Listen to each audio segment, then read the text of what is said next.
outside looking in, and I wanna be back on the inside. I don't wanna be left on the outside, all alone.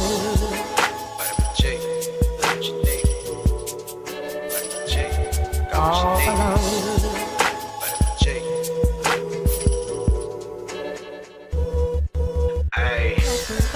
You rockin' with beats, discussing the heat in the streets. Take over the west and the east. I got what you need, a dose of this vitamin G.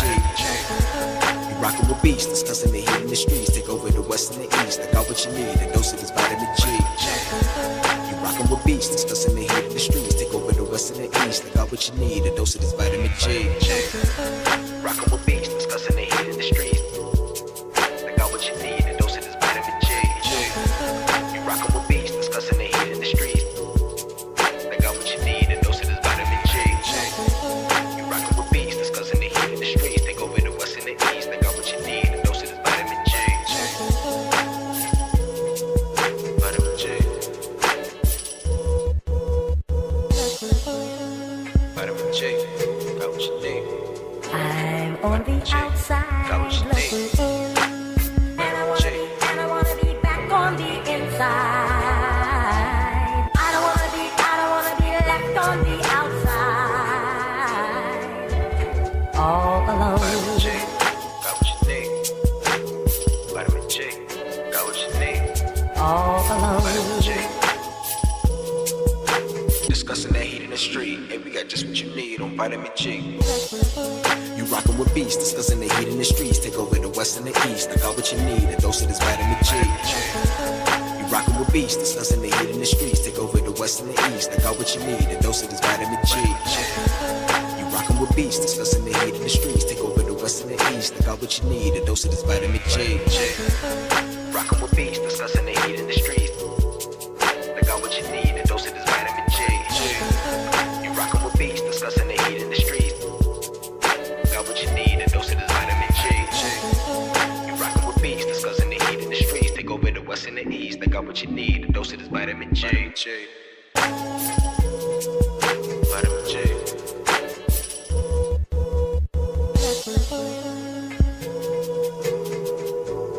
I'm on the outside looking in, and I wanna be back on the inside. I don't wanna be left on the outside, all alone.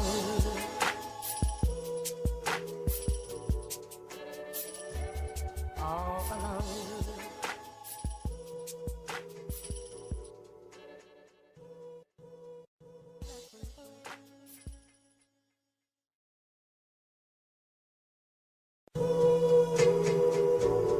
I'm on the outside looking in, and I wanna be back on the inside. I don't wanna be left on the outside, all alone. Vitamin G. Got what you need. Vitamin G. Got All what you need. alone. Vitamin G. Ay. You rockin' with beats, discussing the heat in the streets. Take over the west and the east. I got what you need, a dose of this vitamin G.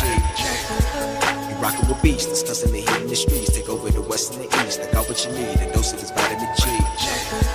You rockin' with beats, discussing the heat in the streets. Take over the west and the east. I got what you need, a dose of this vitamin G. Rockin' with beats, discussing the heat in the streets. I got what you need, a dose of this vitamin G. You rockin' with beats, discussing the heat in the streets. I got what you need, a dose of this vitamin G. You rockin' with beats, discussing the heat in the streets. Take over the west and the east. I got what you need, a dose of this vitamin G. Vitamin G.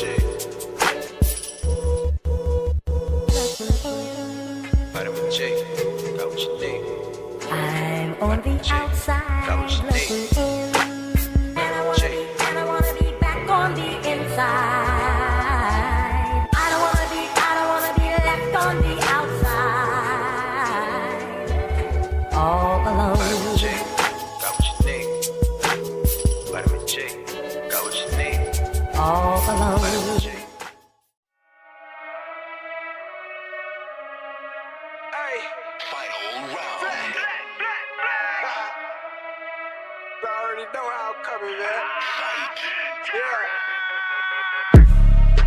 Tryna run the town. Tell no duck when they hear that sound. How they gon' come up now? Heavy as the head that'll wear that crown. I'm going pound for pound. And if it's about smoke, then we talk all of that. From an ounce to a pound. Take it, they biting this now. Cause my drip right up the seat. How could they be? Give me a couple of rounds. Cause I'm a beast when I'm on vitamin G. You see they start crumbling now. Mad struck start mumbling now. Get the gist, I ain't reaching for cloud. Plot twist, I'm the one with the keys. Clock blitz, know they love how I freeze. Different continents, I be torn. We living life, making yours look boring. See, we win at the end, it's a spoiler warning. Cause I keep heating up, I might blow the whole planet. They calling me toxic like global warming. But they keep tuning in once again and again. I'm the one at the top, just to form a warning. Truly, I'm De Niro when it come to movies. Get De Niro, entertain the groupies. Habanero if you come pursue me. But I hop on the game, too busy rolled up whenever my girl getting moody. Then go with the gang, we all go insane. Catching them bills on the duty. I'm in Stixie, I'm locked in. Bought a box, I was like 10. Back then, used to box, nowadays they ain't throwing hands. Mama said we got more advanced. One thing about me, I adapt, bought a Glock fin. Keep me safe from the block in. The game kept me off the block. Ain't got flex about looting my Ruger. I can shit on you with my computer. See my graphics card costs more than your damn job can afford to pay you. And my monitor, big as hell, detail, so I can see when I spray you. To reload the clip and record the clip is go all say to that SSD. Know a whole lot of trill game heads like me wanna see tuned into that VGP.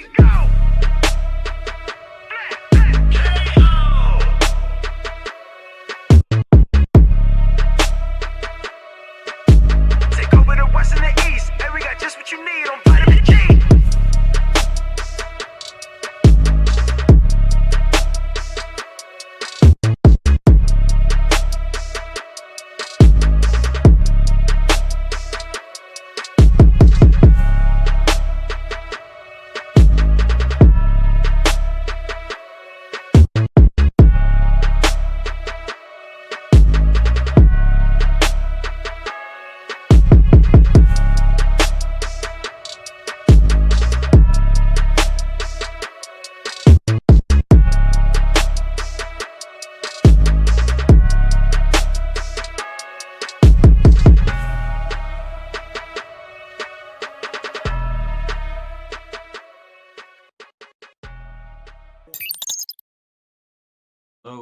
Hello, everyone. Welcome to today's episode of Biden. It is your boy Pharaoh, and today we are on episode number 2. What's going on, guys? Camera. But I'll kick it off with Pharaoh. First here, what have you been up to? What playing?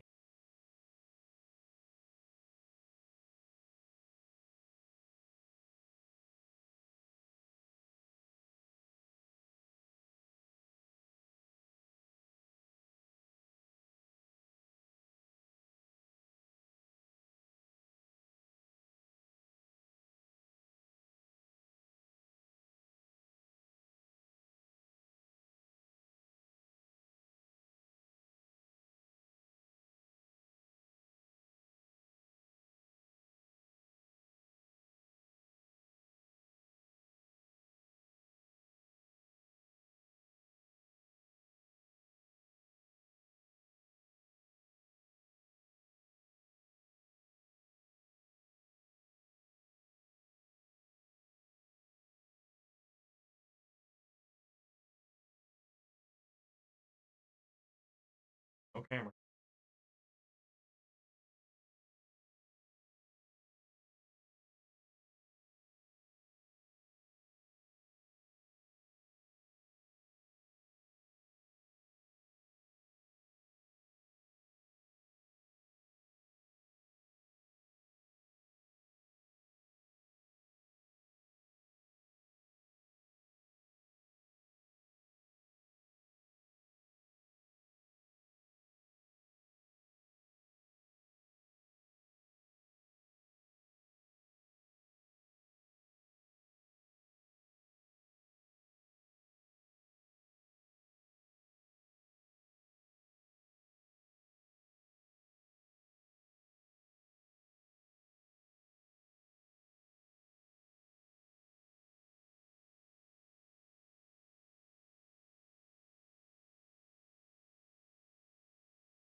I heard I've seen a lot of casual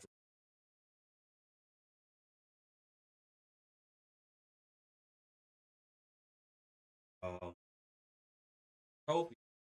What have you been up to, Mr. Holder?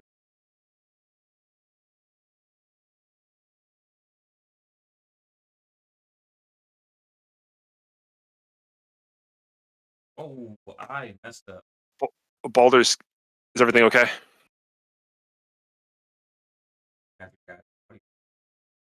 Oh, All my stuff. oh man. We'll let you Do you go, want to like? Pharaoh. Oh, you're already going. Go for it.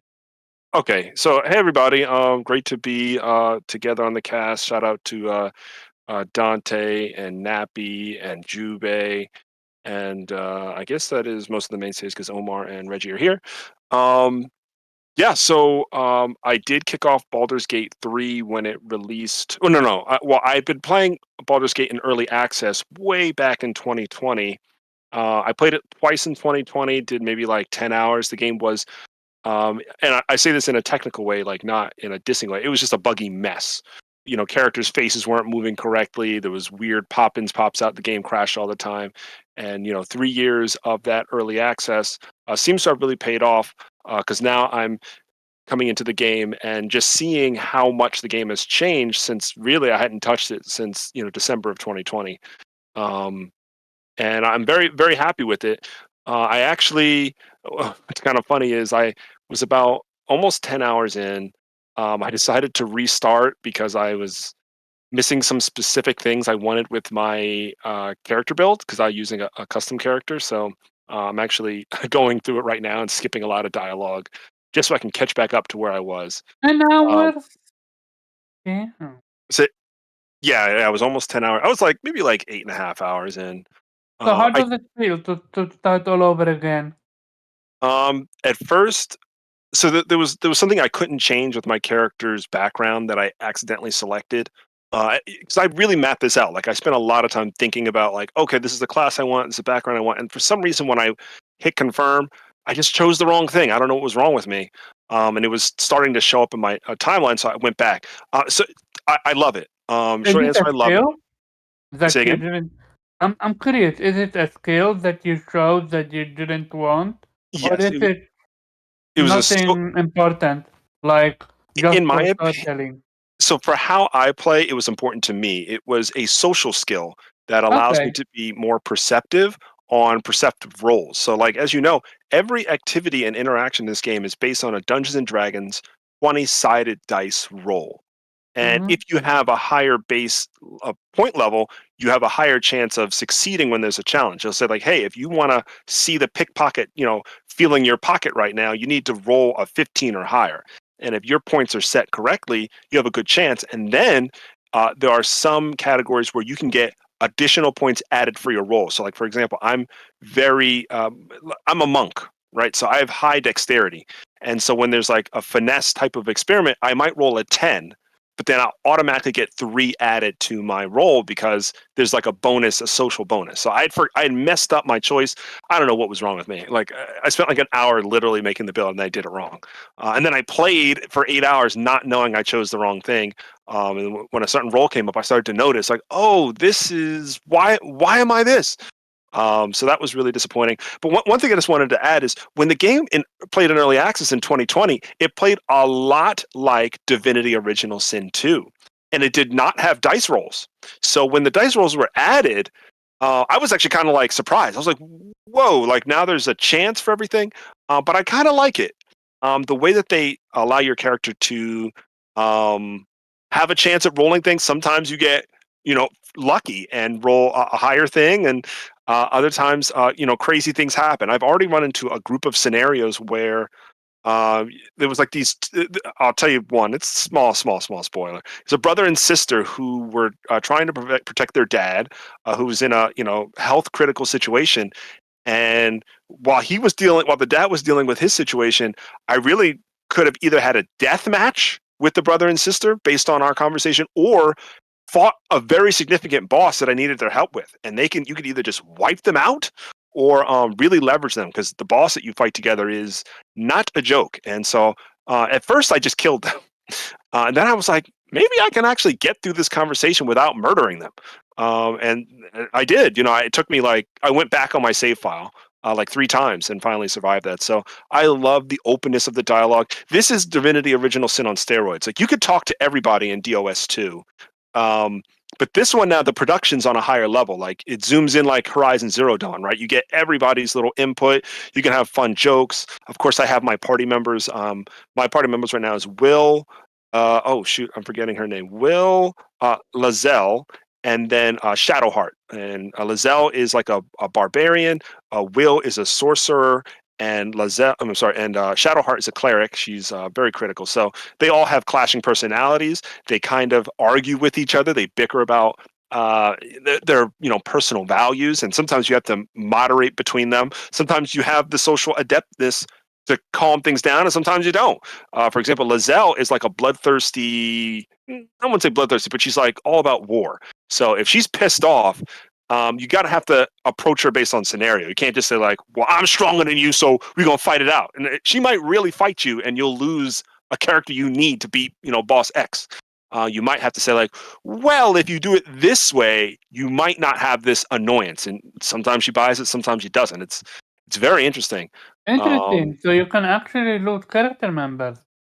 Oh, yes. You can lose character members or kill character members. There's this one character, I shouldn't spoil it, but this is one character I'll just mention to you that has a specific need, and you can choose to fulfill that need. I'm not talking anything, sexual, but it is very unique, and you have to think about what you might do, because at first I'm like, oh, hell, no, I'm not doing that. But then I thought about it. I said, look, if I do this just one time, you're not helping it make it not sound sexual.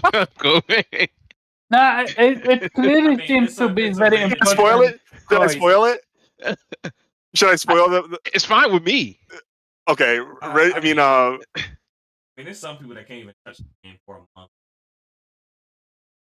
That's true. That's true. So maybe I will. I'm sorry, guys. I'm sorry for making this sound. But yeah, I decided to, in my world, I decided to help him, even though I'm replaying the game now. So I'll see how that confrontation happens. But it's a really weird scenario where you're like, I don't want to do this, but if I do this, maybe I can benefit from this because it's like a trade-off between you and that character. So very interesting stuff. The thing I think that always grabs me about Larian's combat, even though it's turn-based, is the actual turn-based experience feels good to me. Like, for example, I'm a monk, right? And so the monk has very much like martial arts style moves, and the animations, I buy them. You have like your, for example, I have a skill where I can do 2 actions every turn, which not every, class has that. And one of them is just like a weaponless attack. It's called Fury of Blows, and it almost looks like something you would watch out of like Dragon Ball. Not Dragon Ball Z, nobody's flying, but like Dragon Ball. And so like the moment-to-moment gameplay is very enjoyable to watch because you have all these array of skills. Here's a really cool skill that a lot of athletic builds have. It's called improvised melee weapon. Because the game has so many pickable items that you can pick up, cups and tables and chairs. Literally, if you're near something, you can use it as a weapon. I lie to you not. I was in this dungeon and I was about to die. And they just let me pick up a table and smash it over a guy's head. And that was so cool. That's so cool. They have a skill called dip, where like if there's like fire or acid, you can take your weapon and like use the environment to put that element on your blade or on your fist or on whatever weapon you're using or on an arrow. That's so cool. There's so much stuff going on. And then every single class has usually 3 subclasses that you can expand into. So like, for example, my monk is going to go into Way of the Shadow because I like the idea of stealth. I like the idea of what they call shadow stepping, where you can jump into any shadow on the map. As long as there's a shadow, you can like sneak through a dungeon, jumping from shadow to shadow. But they have one that is a monk that's a way of elements, where you can do like lightning damage and wind damage and fire damage. And then they have another one. It's called Way of the Open Palm, which to be honest, I haven't done enough research on. That's so cool. And again, there's 12 classes. Each class is like 2 or 3 subclass, and then you can multi-class. So I could be a monk and a ranger, or a monk and a cleric, or something like that. And you so, respect? You can respec. Yeah, you can respec. I don't know the exact rules of it. I think you have to get to like level 5 first, and then you can Mhm. respec. But you cannot get rid of your original class choice. I think. I don't think you can Mhm. go like from like a cleric to like something completely different. But your subclass you can change all the time, Mhm. which is really cool. Um, Can I ask a question about the? Because I'm not at all familiar with Baldur's Gate, and part of what I was curious about is like I don't know how much you follow it, Kofi, but like how close to this is it to I guess the traditional D&D game? I'm so glad you So, asked so because this is oh actually should I stop? our first topic. A hell of an intro. Uh, Oh, Sorry, I can stop. I can stop. no, well, why don't we circle back? Because I know. you'll be able to continue in it. Okay. But yeah, let's intro. I'm gonna spin back to Reggie. Hero. Sorry. You don't know me by now. Uh, yeah. But I'm gonna spin back to item. So Zero, what have Well, you been up to? Like, in the words of the great Spider-Man, let's do this one more time.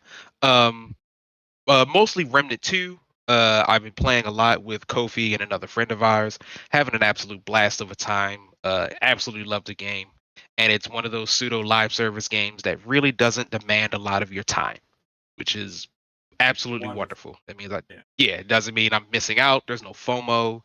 It's just like I pop on. Kofi's like, I found this new thing. Here's how to go get it. I'm like, this is awesome. So I've beaten the game, re-rolled it. Now I'm just running through the second time to find other secrets and things I missed. Uh, and so just sort of going through that. I talked about a bit that like I watched the Twisted Metal show, which is absolutely fantastic.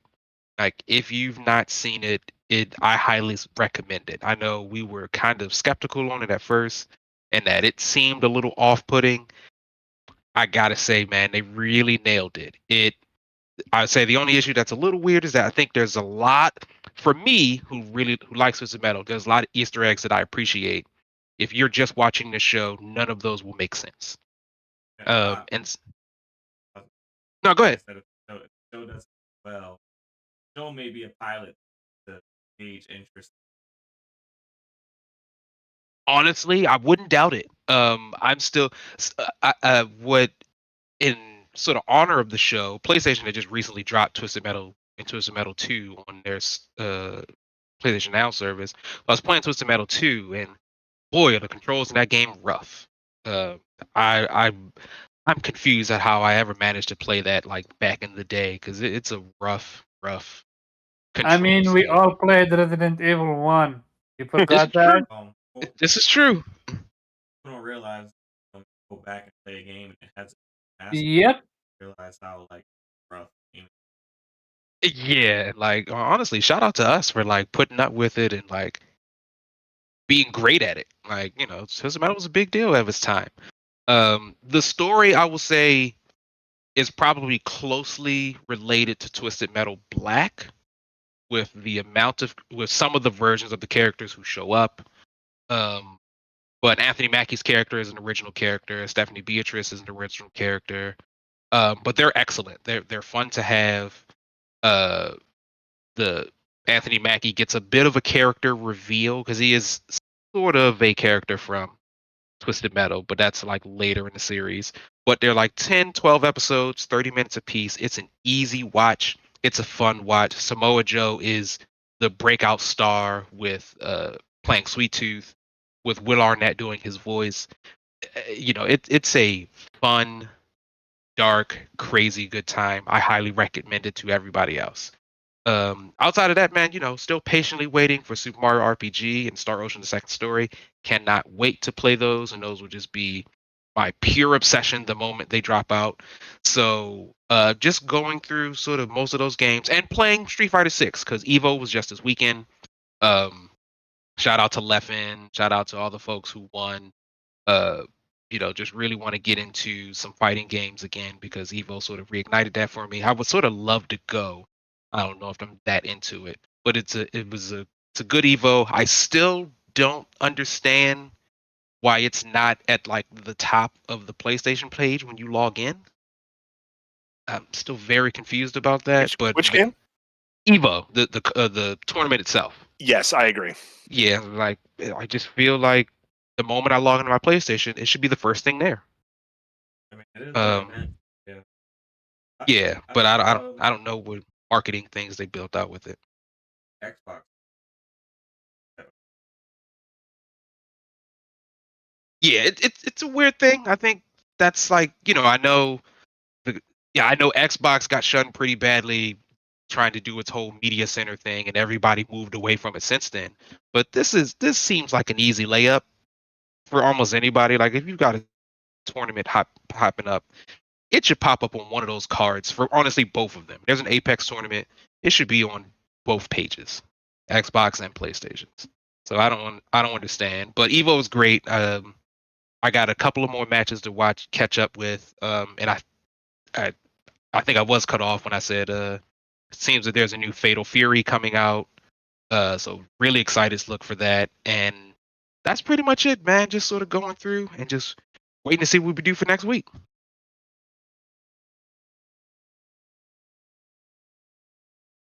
I guess last but not least, first, are we- Sup, man? Sup, everyone?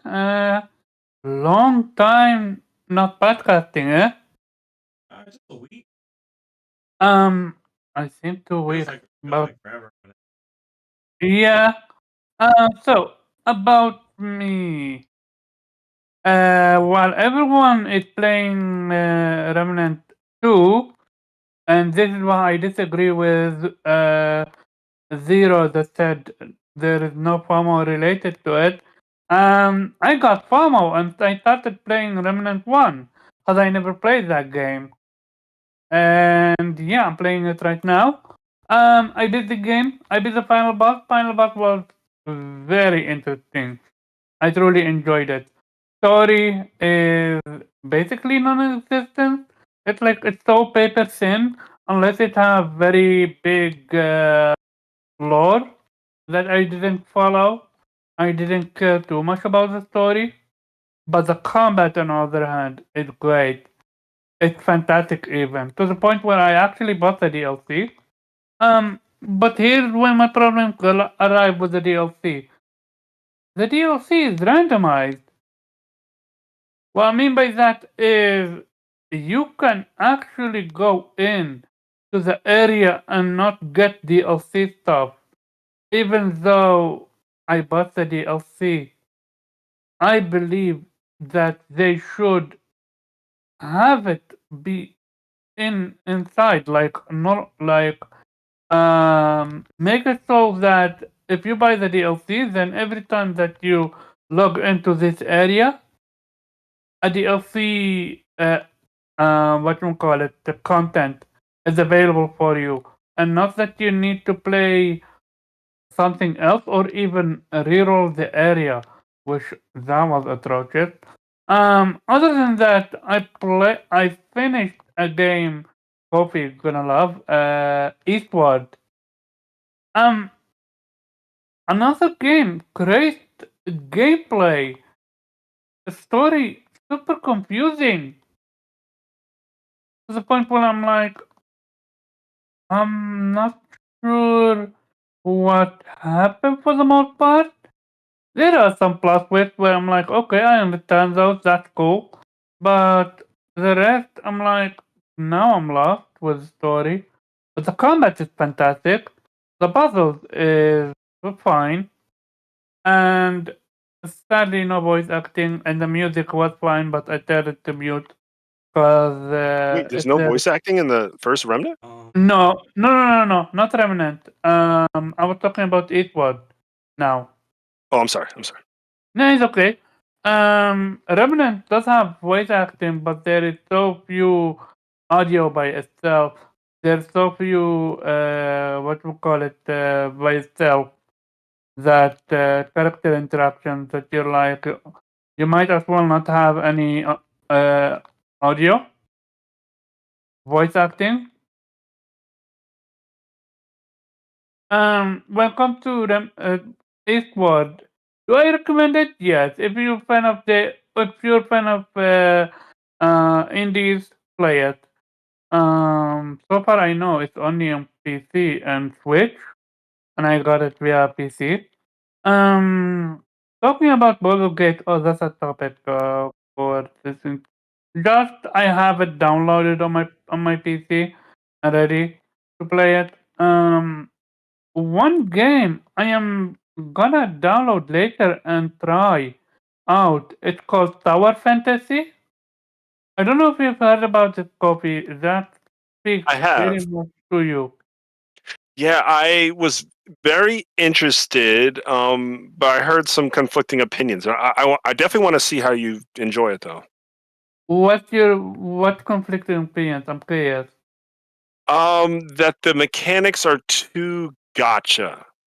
Oh no, that's where they're gonna lose me then. Yeah. Because I already did one of those with Genshin Impact, and I got bored. Yeah, people are saying that it's Genshin Impact with less content because it's so recent. That's what Oh, I'm. then But I haven't played it, so I'm not gonna, I got you, hate on but it. it's free. It's literally free though. Like it's free to play. So I'm gonna download it and test it out and see what the fuss is about. As for what I'm playing recently, I just started literally before going live. Finally, I'm done with this dungeon. Sorry, I'm playing one area in Remnant on the hardest difficulty, and it's a cheap shot. Enemies literally one shot you, which I'm like, okay, fine. But I'm playing Harvestella. Yo, Uh, I shout out just to you.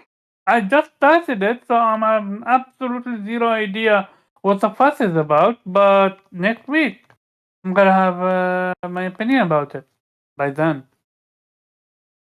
But yeah, that's about it. And me, uh, I am much. But I do plan on jumping into. I've been wanting to jump into Tales of Rise the past week. I just stuck with the kids. Um, I've been trying to jump back. I've been dabbling in Final Fantasy 16 somewhat hard. I haven't really. Um, so with that being said, is that better? And I'm kind of low. Am I low for you guys? No. You're All right. good. Um. All right. So I had to turn my gain up for him. So with that being said, let's jump into our first topic today, which is Baldur's Gate. It is dominating Steam. I believe it's sitting at above a 90 Metacritic for PC, and it is doing extremely well. Um, and being that Kofi is the only one in the group to play it, I'm going to let him kick off back on his rant. I'm going to unleash him and let him talk about all things Baldur's Gate. So go ahead, give your impressions of gameplay Yeah. and everything you've been experiencing with it. If anybody has questions that get posted in the chat, let me know. Because I'll try my best to answer them. I think just going back to what I was saying about character classes, I think you'll always find you wanting to explore a character class that originally interests you. For example, there's a class called I think I mentioned it before, called Barbarian, and Barbarian can range from kind of like a high damage, kind of risky, not glass cannon, but one that could deal a lot of damage, but doesn't necessarily have a lot of defensive style abilities. But there's also a style barbarian that can, for example, provide protections. So if you've got somebody within arm's reach of you or within like 5 meters of you, you might be able to penalize somebody who's attacking them as opposed to you, or cause them something called disadvantage. Disadvantage basically means anytime they do an action that's like an attack or defense, they lose probability of how well they can do it. So there's really, really like intricate stuff. And I imagine, and like really quick, I just want to build on that. The reason why Larian to me is kind of goated in this space is not only is this an intricate turn-based RPG with role-play mechanics, you can play with your friends.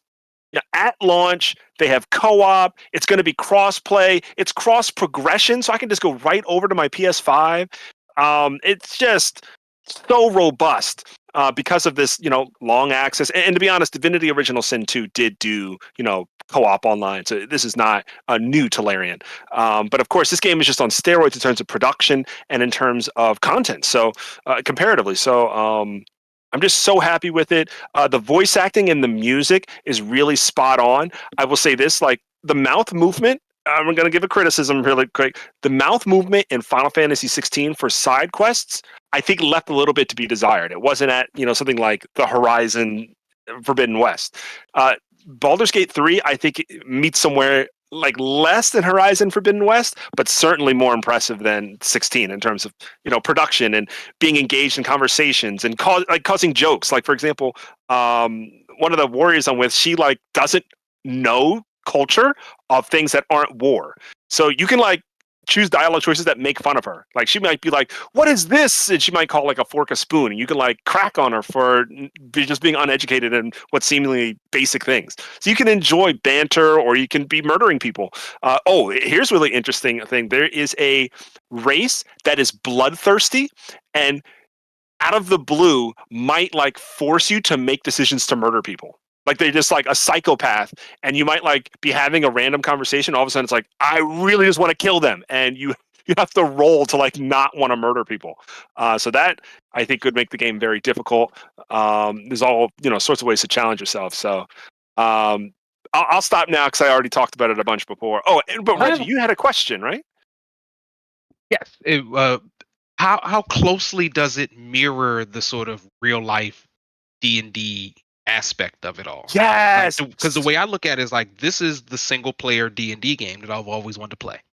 Yes. So like, here's the crazy thing, Reggie. I know nothing of D&D, and this game mimics D&D like very closely. So like, here's an example I'll give. I've been watching a lot of not professional, but like very experienced D&D players explain Baldur's Gate. And you know what the number one thing that throws me is that not only does the lore and the system mimic D&D so closely, they almost mimic it to level. Like, I guess in the tabletop game, a lot of these traits and skills are added at specific levels. That is 1-to-1 with Baldur's Gate. And like what threw me off is they kept saying this. The game currently has a level 12 cap. Okay, there's no like, it's not like a crazy like leveling game. You go up to level 12, but they kept saying things like, I don't know how Baldur's Gate's going to translate this skill because this skill's gained at level 15. And so it's almost like between levels 1 and 12, BG3 mimics D&D like to a T. And Wait. even more detail. 12? D&D, level 12? Is that level not 12 is the low? cap. It seems low. I would say that there are lots of spells and weapons and armor that you'll get to make you like, it's more about the strategy, if that makes sense. And you're unlocking tons of skills depending on the class that you're playing. So don't think 12 is like, oh, this game is short. This game could take you 100 hours if you're doing a lot of the subquests in these 3 acts. But what was I going to say? There's something about the levels. So it'll be like at level 4, you unlock your first opportunity to do a subclass. Like for example, I'm going to do Way of the Shadow. I think it's actually level 3, as opposed to Way of the Open Palm, as opposed to Way of the Elements or something of the Elements. So I guess without rambling too much, Reggie, it's very. Oh, that's what I was going to say. That the mechanics of D&D have been reimagined many times, and apparently BG3 mimics the 5th edition of Dungeons and Dragons. So there have been older, versions of mechanics as they've added new classes. Here's what's really interesting: that Monk is one of the weakest classes in D&D, like the tabletop game. But for Baldur's Gate 3, they intentionally buffed it because nobody really liked Monk. And so I think that's why I found it fascinating, because Monk is very agile in this game. Like I can travel a long distance, but I also have a mechanic where I cannot wear armor. All of my defenses and strength come off of my constitution and my dexterity, which is almost like being a boxer and like kind of like glancing off blows as opposed to saying like I'm gonna block this, which I find really cool because with high dexterity, not only can I fight well, but it helps me in story-based checks. And a check is again like a boulder's rolling down the mountain. Can your character dodge it? And you roll dice, a 20-sided die, and let's say I roll a 7, but I need a 10 to avoid the boulder. It's like but because my character specializes in dexterity, I would get a +3. So then I would get a 10, and I would be able to dodge the boulder with basically enough to beat the check. And I'm assuming it's one straight story. It's just because there's so many different ways to interact with this one story. It is one core story. I am told that there are like thousands of ends that you could have. Right. I could believe that, but I think it's just like one core story that you are trying to stop the flayers. To be honest, I don't even know what the end game of the story will be, but there's this huge race that has technology that this is the very beginning of the game, okay, that's been out for like 3 years. They have these worms that can go into your brain and turn you into one of them, or like almost like a zombie that controls. But there's more nuance to that. Okay, it's not like put it in your brain, you're dead. It's like put it in your brain and it's doing something in your brain, and they haven't explained what it might be doing. And the characters that have this in their brain are experiencing these weird things that are indescribable. I won't say what, but there's like a lot of story and lore based on why these brain things aren't behaving like you would imagine. Like, oh, it should instantly a zombie. No, there's something deeper going on. So that's really interesting. But yeah, I think Reggie, it's just like one core story. How forgiving is the game? Okay, so I'm playing the game on balanced. There is a more difficult mode called Tactician. The game will beat you in the butt. You really need to use all of your resources to get through certain fights. And like, for example, I was fighting like 4 archers in this one battle, and the archers literally will like walk in, like let's say like you're in 2 rooms, right? And the rooms are connected by a single door. They'll walk into the door, shoot you, and then walk like way out of the way. So you got hit by an arrow, and you're like, well, now I got to walk all the way over there and chase them. So like it's not like they're like dumb AI where they like shoot at you and they stand there. And then they like use environmental things. This one enemy tried to shoot a bomb at me, and he hit me with the bomb, but I was smart to stay away from an explosive barrel that was in the room. That thing blew up instantly. Oh shoot! But I was smart. I played Divinity. I'm not going to stand near no explosives. But they'll get you with lots of things. It's oil spills and acid and blind. There's tons of conditions. So it requires a lot of tactician. But yeah, I'm playing on balanced. I'm not playing on tactician mode. Oh, tactician is difficult? Yeah, tactician is like the toughest, at least, game that they have, a version at launch. How much luck does that? How much does luck play in the game itself? Sometimes you will get lucky because an enemy may not decide to interrupt something critical you're doing. But I would say luck comes into it maybe 10% of the time. Usually if you're doing something significant, the AI will figure you out. They'll either, interrupt you or cause you great damage and kill you first. I would say that it's not so difficult though that you have to like play the same fight 30 times just to see if your strategy will win. I think it's better designed than that. I've noticed like I died there was this one dungeon. What's interesting is like the one dungeon I defeated, there's 3 ways to get in. And the first way I went in, I just got destroyed. Like they all surrounded me. I was like really like down. And then I was like, well, let me just try going this way. And I realized there was like a second way in. I was like, oh shoot. And I was able to like use some conniving to deceive one of the people, and I was able to wipe the dungeon. And then as I continued on, I found there was a third way. I was like, oh shoot. And then I found more secrets. So sometimes your strategy is all about like positioning and approach using the story. I tried to go in like based on raw gameplay, like just walking in. But then I realized there was like story-based ways to win by having conversations. Mm-hmm. So How is the story for you as someone that never played a Dungeon? So far, I know you haven't, right? yes, one of the best openings for a turn-based game I've played in a long time. A lot of turn-based RPGs starts off you're in a small town learning about your family or something that happened. I'm thinking like Monochrome Mobius or Mm-hmm. Disgaea 7. This game starts off on a warship that's on fire. In the sky, like, and there's like interdimensional. I mean, I'll say not interdimensional, but like there's like travel in between portals, and it's like we're borderline in a war. Really engaging.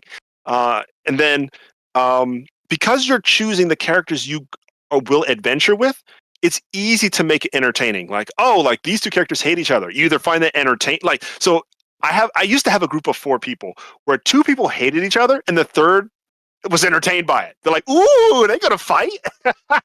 So like you can really be entertained by that, or that might annoy you. For me, I actually, was rearranging some of my characters because I ran into this one character. His name is Will, the sorcerer. He is really cool. Will is really, really cool. So I think he's going to be a mainstay for me. But he was one of the newer characters I found. I have a Um, question. If let's say, Will, you fight him, you decide wrong, and you must fight Will. Can you reload and choose not to fight him, or does that go against the spirit of the game? What tries I to do? so I don't think that goes against the spirit of the game because sometimes your options aren't very clear.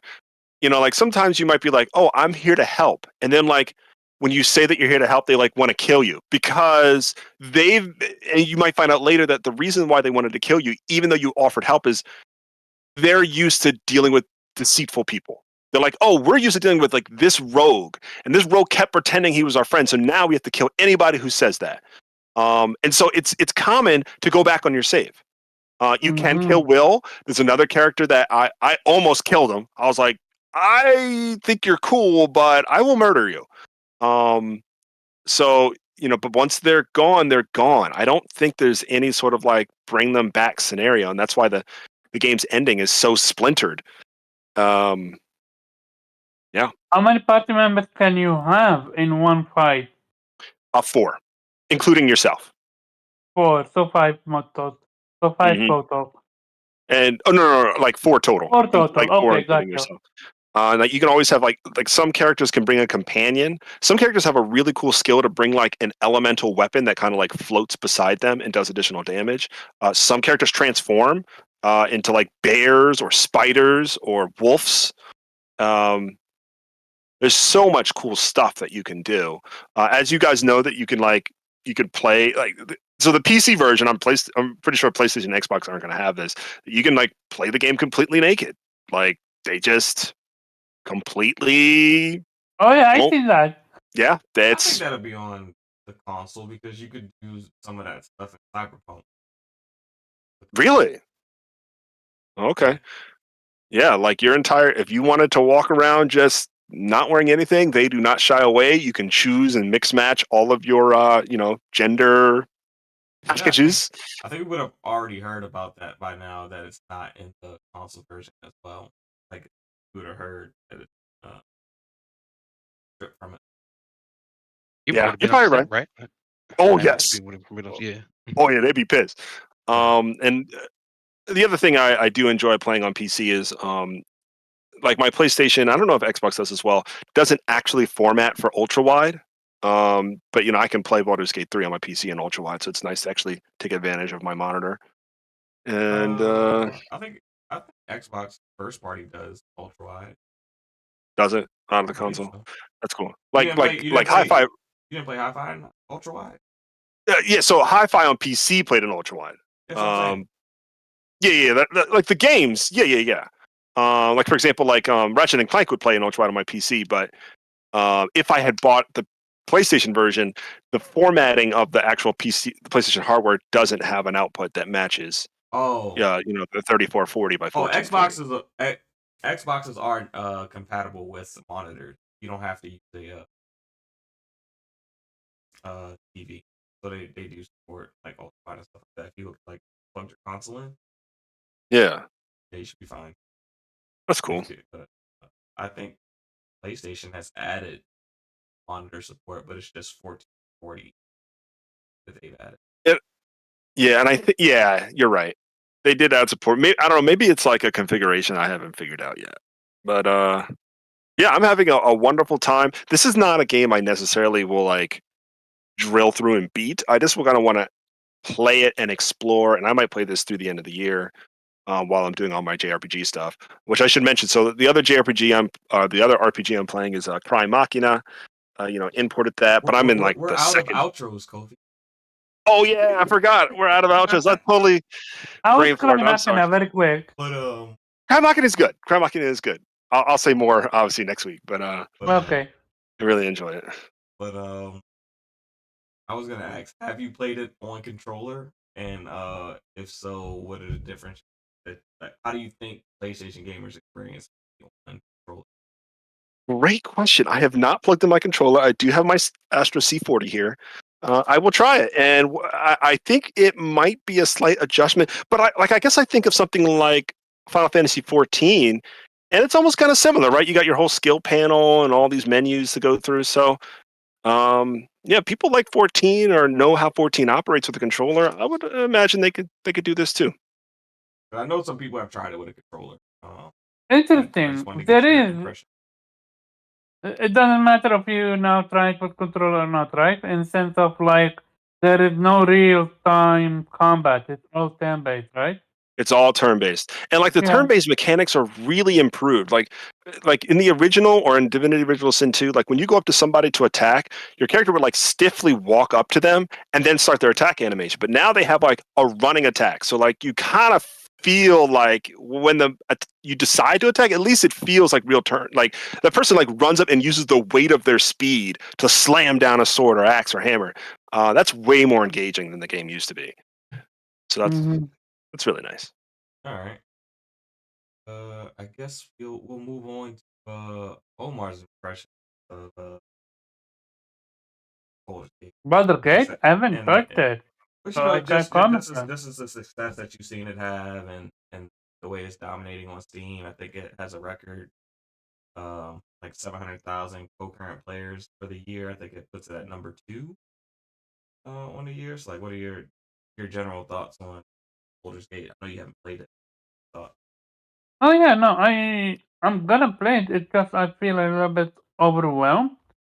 If that's the correct information, because Kofi is not the only person that I heard that had to not per se restart over, but like respec his entire character because apparently there is something called magic, and then there is something different from magic, kind of like mana. And he didn't know that he can't use all that at the same time, so he must one skill he must use, and the other skill it takes time to be able to use it.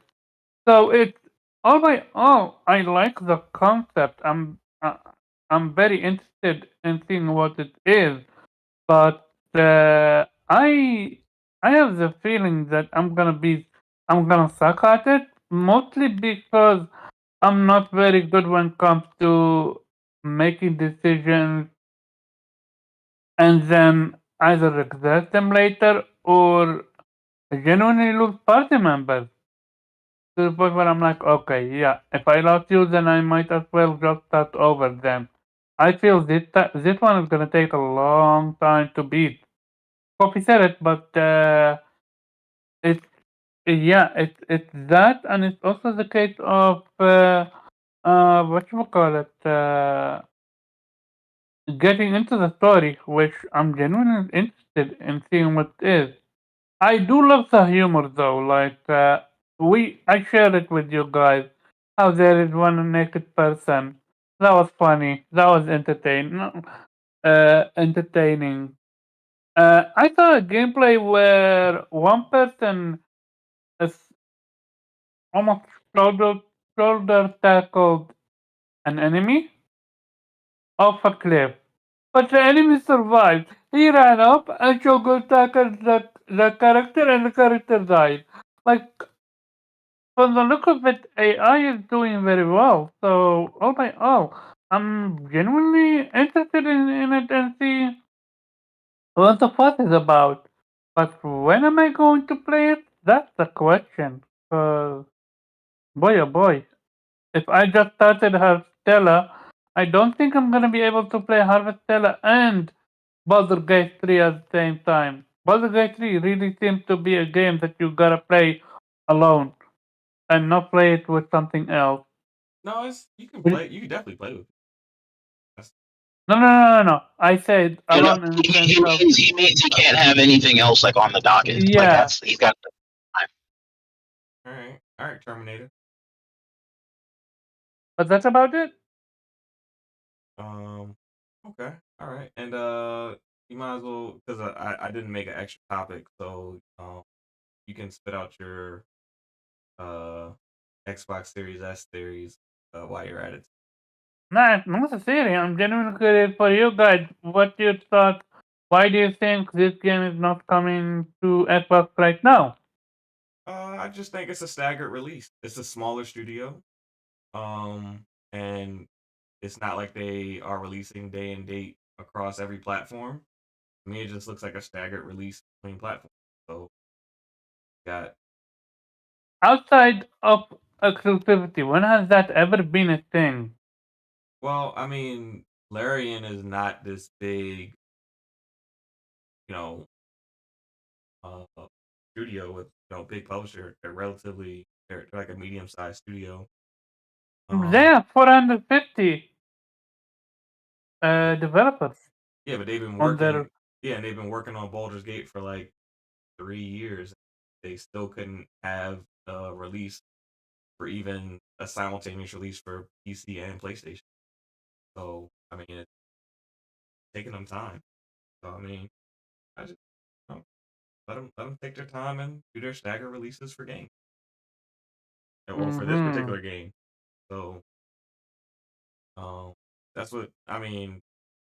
That's what it looks like to me. That they just don't have the resources to commit to do a some simultaneous release on all three platforms. We have seen indies do better than this. Look up to I don't. releasing on all platforms. I think it's I a have matter of doing never better heard though. about it. I wouldn't say it's a matter of doing better. It's just Baldur's Gate is a very big game. It's been in early access for like 3 years. They've been diligently working. They want to make sure that it releases on every platform in perfect condition. So I mean, I admire that. You know, as opposed to something like Jedi Survivor, which had issues across different platforms. Um, or a litany of other games. Don't want to single one out, but I mean, we've seen these games that are multi-platform, like Callisto Protocol and things like that. They release, and there's all these bugs associated. Baldur's Gate, I haven't heard about any bug.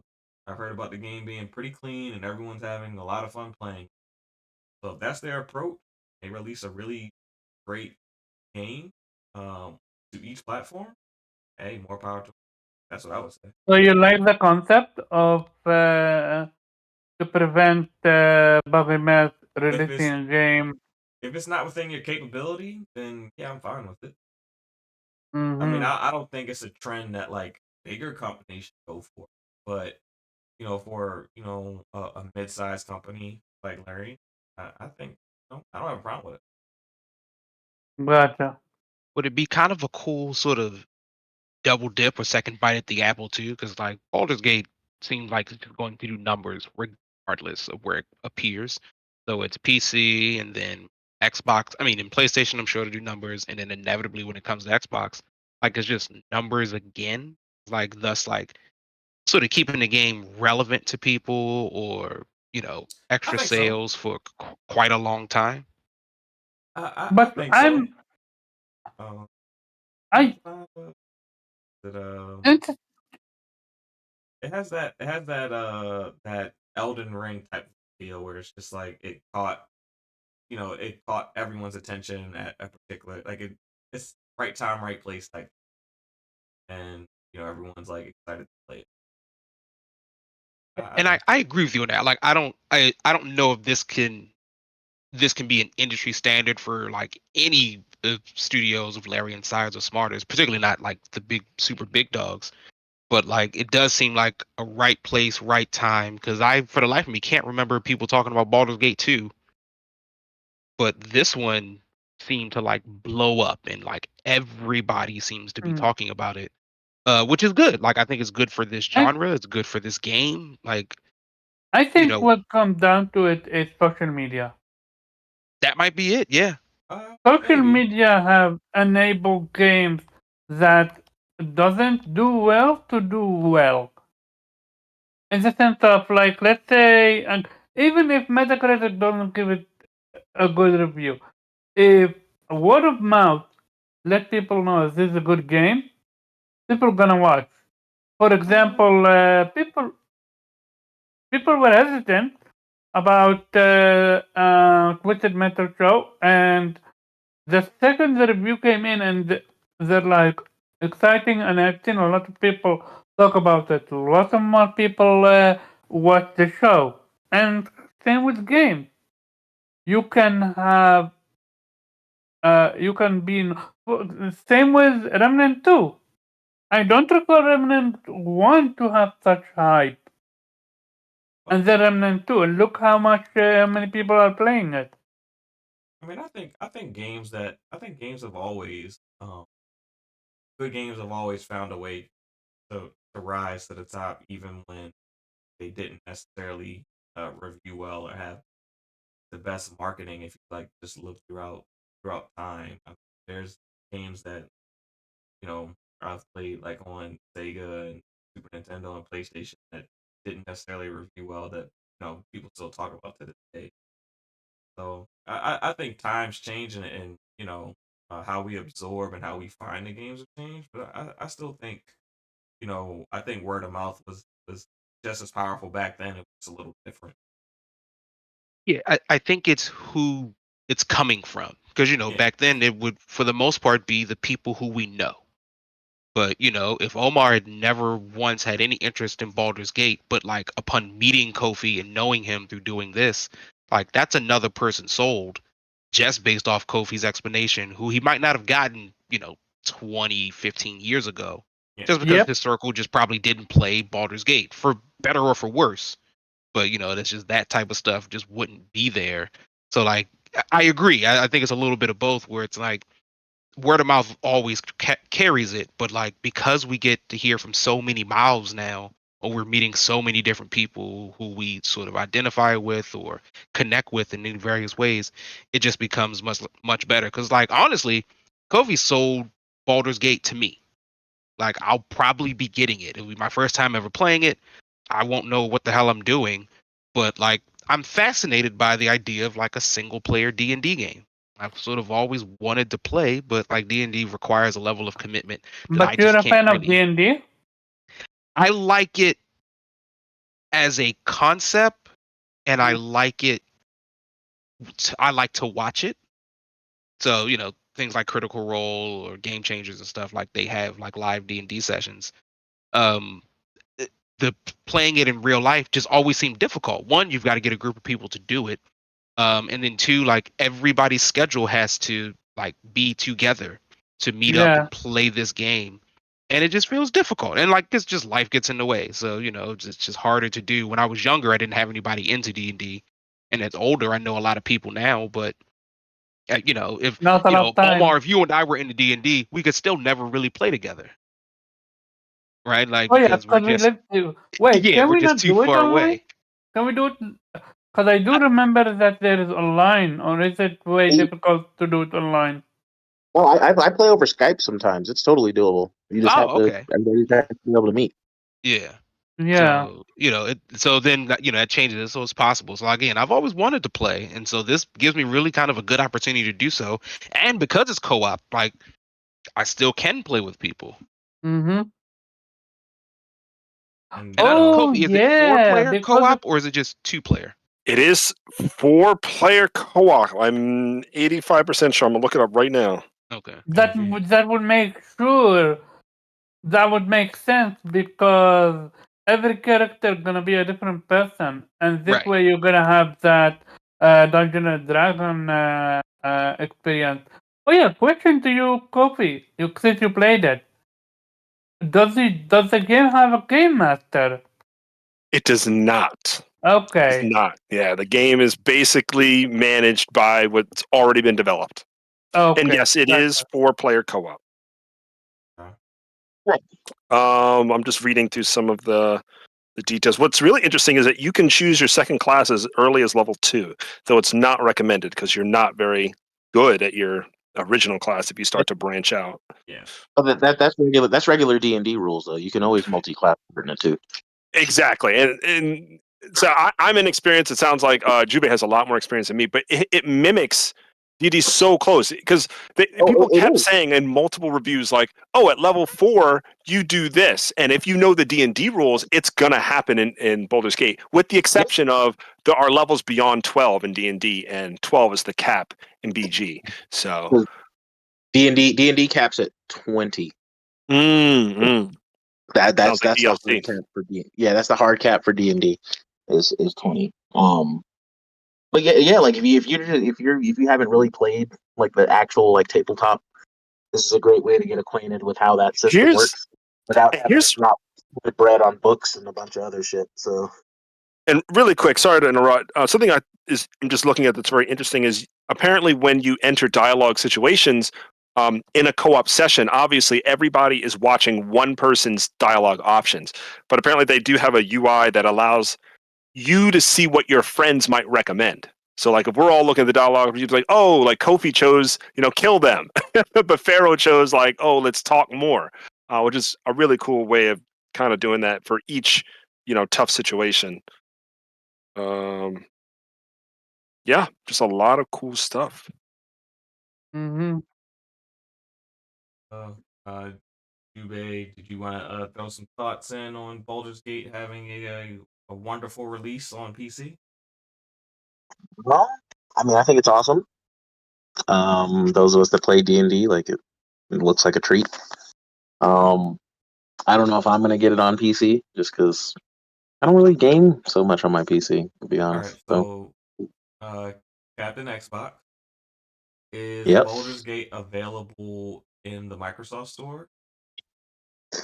I don't believe so. Okay. Nope. I was curious.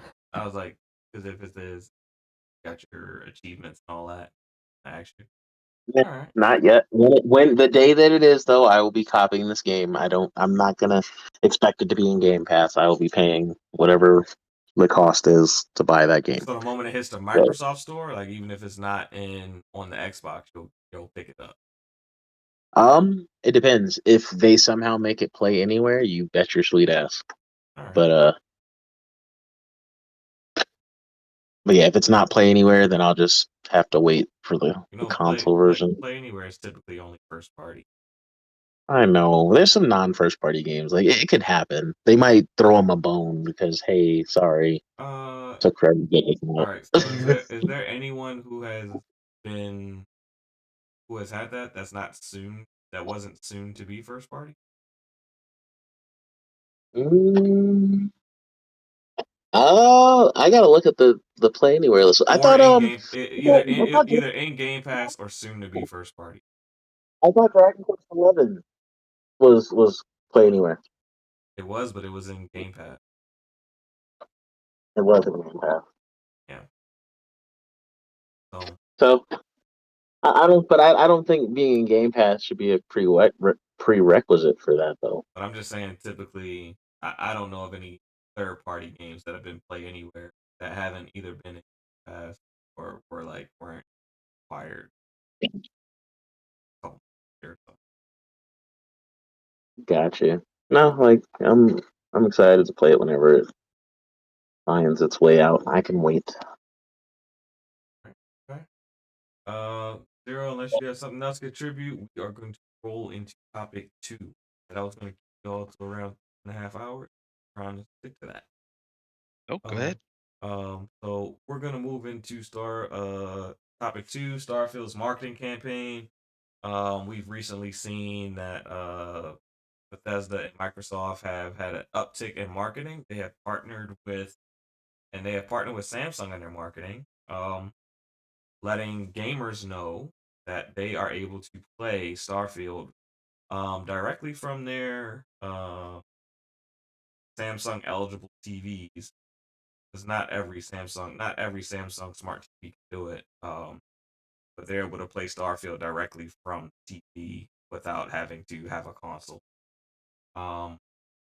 Which is something that Kofi said that I should bring up because I've been saying for a while that they're going in this direction, and we do know that within I think Q4 of this year, Xbox is planning to allow customers to purchase games directly from their TV and not own an Xbox. They can just purchase the game, download it, and play it on their TV. What? Are you not talking to me? Or you're muted? Are you talking? Okay.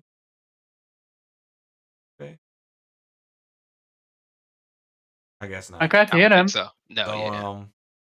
but so yeah, so basically the game's like what, about 33 days away. So what was good, bro? Yep. You can download them though. I did not know that. I don't believe it's cloud. I think you can download. I think they have a little hard drive inside those TVs, those particular TVs. No, wait. There's not. It ain't gonna be that big. It ain't gonna be that big. Let's see. Well, you can do the research and get back to me. We'll make you the second person to topic. It's cloud. I mean, because I have their OLED, and the you have gaming hub is you cloud. you have the OLED eligible because not every OLED has the. Yeah, I have the I haven't seen S95B. it. Okay. I have the Samsung S95B. Like I have the game hub thing that they advertised in that commercial Yeah. where you can play it. Yeah, it's cloud. It's Yeah. I It's the mean, Game Pass I app. have a Samsung TV with the hub, but it ain't the eligible one. That's what I'm saying. That's not the eligible model because I think it's the models that allowed you to play Game Pass. They dropped, I believe, last year. Yeah, when I got my TV. Okay, so you probably have one. I know I don't. But I know I got the game. Oh wait, so the C10 doesn't allow it? No, it's only right now. The partnership is only with Samsung TVs. They are working with LG to get there, but LG doesn't have the ability for you to play games directly off of the TV. Well, good thing I am golden with my I 4070. I still think it's streaming though. It might Yeah, be. it's gonna be streamable. It's gonna be via cloud. These games are gonna be 100 gigs, bro. I highly doubt they're just gonna like, yeah, we're gonna drop a little 100 gig hard drive. Like, no way. I Oh, wait, you're talking about fitting Starfield on a Series S? No, they're talking no, about on a TV. on a Like, TV. it's not gonna happen. It's all streaming, but even Yeah. still, they're still about to allow you to purchase games directly and not have Game Pass. Still play on the TV. I guess it'll. Fair. I think you had it right way back in the day. Yeah, it's definitely going to be streaming. I didn't think it Yeah. was going to be any sort of hard drive. I think I think they'll have a hard drive option. You can buy like an external and plug it in because the TVs have USB ports and things like that. I think you'll be able to do that one. It's streaming. Okay. 100% streaming. That makes sense. But yeah, but still, Like, I mean, you're able to get Starfield and play it straight off your TV without an Xbox. yeah. Um, It's the start. Like now only through Game Pass right now, but I do know in the next couple months they're gonna allow you to start buying games, playing them off your device. it'll still be stream. No, what they're gonna do is they're gonna allow you to stream games that you own. that aren't stream in games that game. you own. Like, Yeah. like you're gonna be able to stream your own games. So I see where you're coming with that. It's still gonna be streaming though, but yes, you are gonna be able to buy it and then stream it to all your devices instead of just having to play it natively. Now It doesn't need to be in Game Pass to stream, which is great. I can't wait for that. it is great, but they're gonna have to invest in some more servers or something because I literally today I tried to play Power Wash Simulator just to get a quick achievement, and they told me I had a 5-minute wait to play it on cloud. So I was able to download the game faster than I could, jump into a cloud session. So I had to download the game real quick and clean the car real quick. So I could get a quick achievement for a daily set. But yeah, Jube, what are your thoughts on the Starfield marketing campaign and being able to play it without an Xbox or a PC? I think that's fucking awesome. Like, I personally wouldn't play this game on stream. That's just me personally. That's not to say that somebody out there can't. Um, I mean, it being 30 FPS, maybe it'll work out on cloud. Like maybe it's just gonna be just fine, which it could be. It's not like a Well, you're gonna Twitch be on your shooter home like network. COD. Um, My TV isn't hardwired but though. I'm just Like, saying you're and gonna be on the home network. So and it's not multiplayer. So it's not. I mean, it might. This might be the type of game that just works, and I hope that is the case. Um, as far as like the actual marketing though, I mean, this is Bethesda main that we're talking about. Like when fucking what was it? Fallout. One of the fucking Fallouts came out. Like they didn't like announce that it went gold until like weeks before the game came out. well, So apparently it's the like they're game is they're on their going own gold cadence. in like 3 days, like the 9th. The Is game it is gold? in three Oh, days. Yeah, really? in 3 days you'll be able to fully download the game. Um, Oh, Yeah, yeah. So Is that's the kind of but game but early. gold? but Bethesda never like announces that thing. Like they're so weird with their things. Like you got to think like even like the build up to like Skyrim, they're just like, hey, and then like it's out. You yeah. know, So like it, Skyrim went gold like towards the end of October and came out like second week in November. you know, So they're known for doing this. so yeah, pre-download starting August 9th. I believe the date. 2 days. Yep, I'm excited. Excited. So then you got the Gamescom event. That's what 4 days before it launches. I believe so. Was it 23rd to 26th, something like that? So it's like 5 days. Four or About a five, week. four, Call it a week. four. Yeah, week before the game comes out. All right, let's see. Yeah, it's about a week.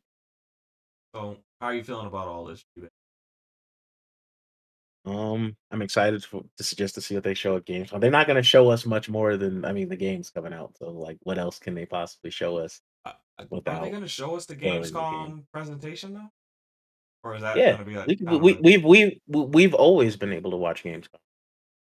Yeah, we've been able to watch like Gamescom, but have we been able to watch like their in theater thing for each and every? Yeah, Oh, yeah.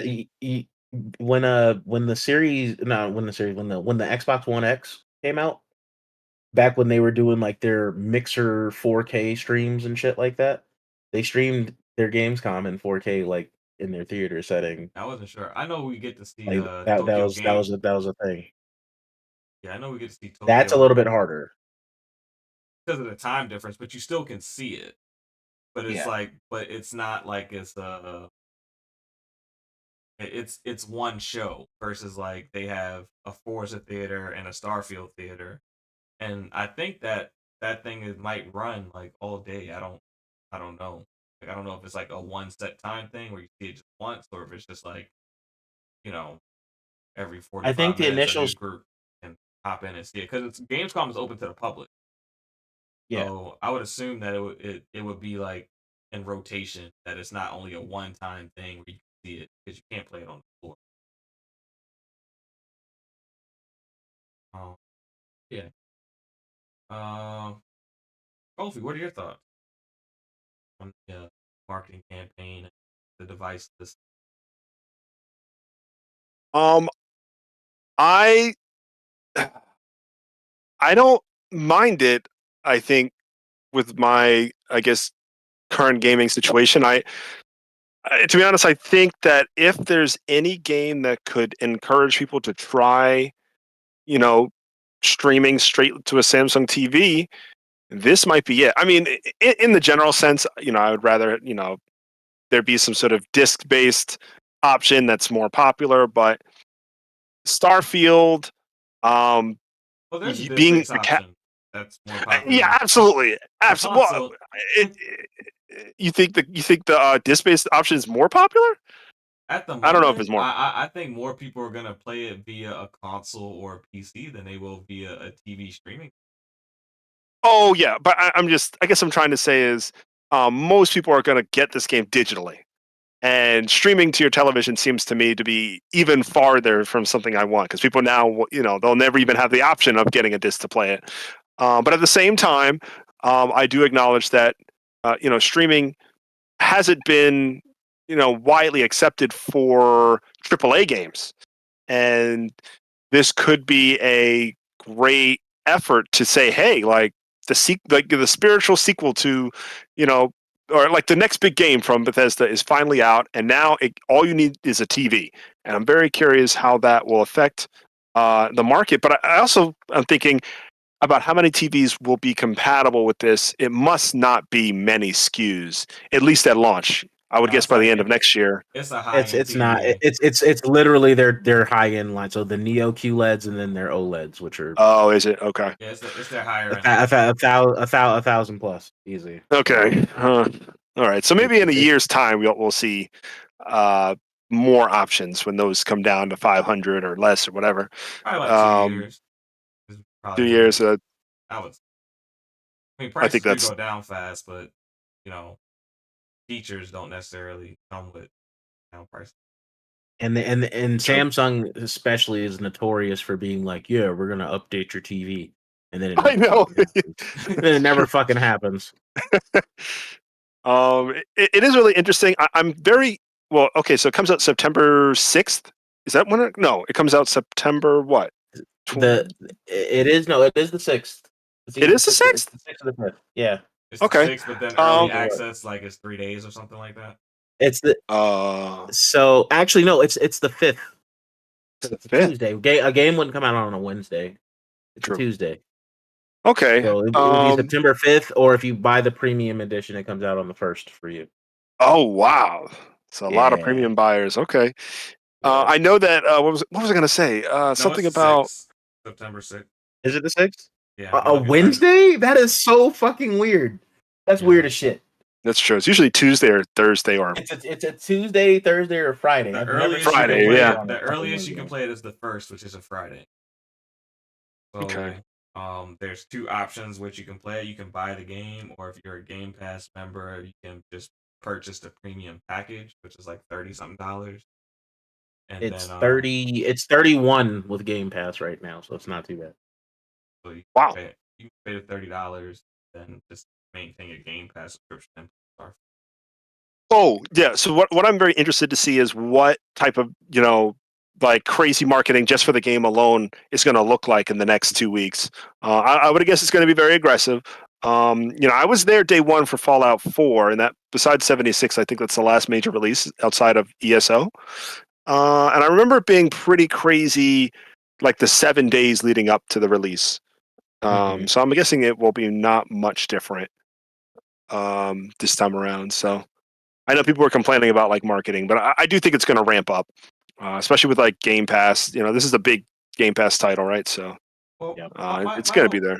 My whole thing with the marketing thing is like, I mean, I'm sure they are marketing, but just because they're marketing doesn't mean they're marketing in avenues that necessarily like you digest. Like for instance, like if they're marketing on YouTube, I use YouTube Premium. I wouldn't know that. Or like if they're marketing on like those little Facebook videos. You watch videos on Facebook? I don't really watch. Like it's like, how are they marketing? If it's on TV, I don't watch TV. So it's like I'm a hard person to capture via marketing. So I mean, and I don't, the people who are complaining, wondering how do they necessarily digest media to where they can be marketed. That's just one of my things. Like marketing isn't just a simple thing where like, oh, we're marketing and everyone's gonna see it. Everyone's not gonna see it. It's depending on how they digest media. Good point. Oh my goodness. All right. Somebody else pilot this first. I'll jump in real quick. I actually kind of agree with Pharaoh when it at least comes to the marketing portion, because I just don't see commercials anymore. Like, Yep. period. Like, the only time I can see one is if I'm watching Hulu, because that's the only thing I have that has ads. And at the moment, I don't watch a lot of Hulu. Just not. The only thing I'm watching on Hulu is Bleach currently. So that's basically it. I also have YouTube Premium, so I don't get ads on there. I just like I have to think about like what would I be watching that would show me a commercial for like anything at this point. I guess like, on sites like Kotaku or Polygon, you see the side menu bar ads. So I guess that's a good place to show them up. And occasionally Xbox does break through, because I saw a lot of shit for Halo when that was supposed to come out. Yeah. So I don't know, I how think they the marketing that they're focusing on, it's kind of like what PlayStation does with a bus or a train or a metro, something like that. Something to that probably degree. Yeah, it's already on buses. I think I saw a bus. like, and It's- I didn't finish. I only watched portions of Evo. So like, perhaps an ad popped up at Evo showing it there. Because that's still you've got a captive audience, and you got to fill time, you got to pay bills, so you pay them with their sponsors and all that type of stuff. So yeah, but and again, I'm sure that there is traditional TV marketing going on, but I do think it's harder to reach, particularly like our level of audience. We pay for YouTube Premium, we pay for Spotify Premium. We cut the cord along, although to be fair, I have cable still, but we cut the cord a long time ago, so we don't, or we watch things through sites that might not always be the best sites, but like they don't have commercials, so I don't really care.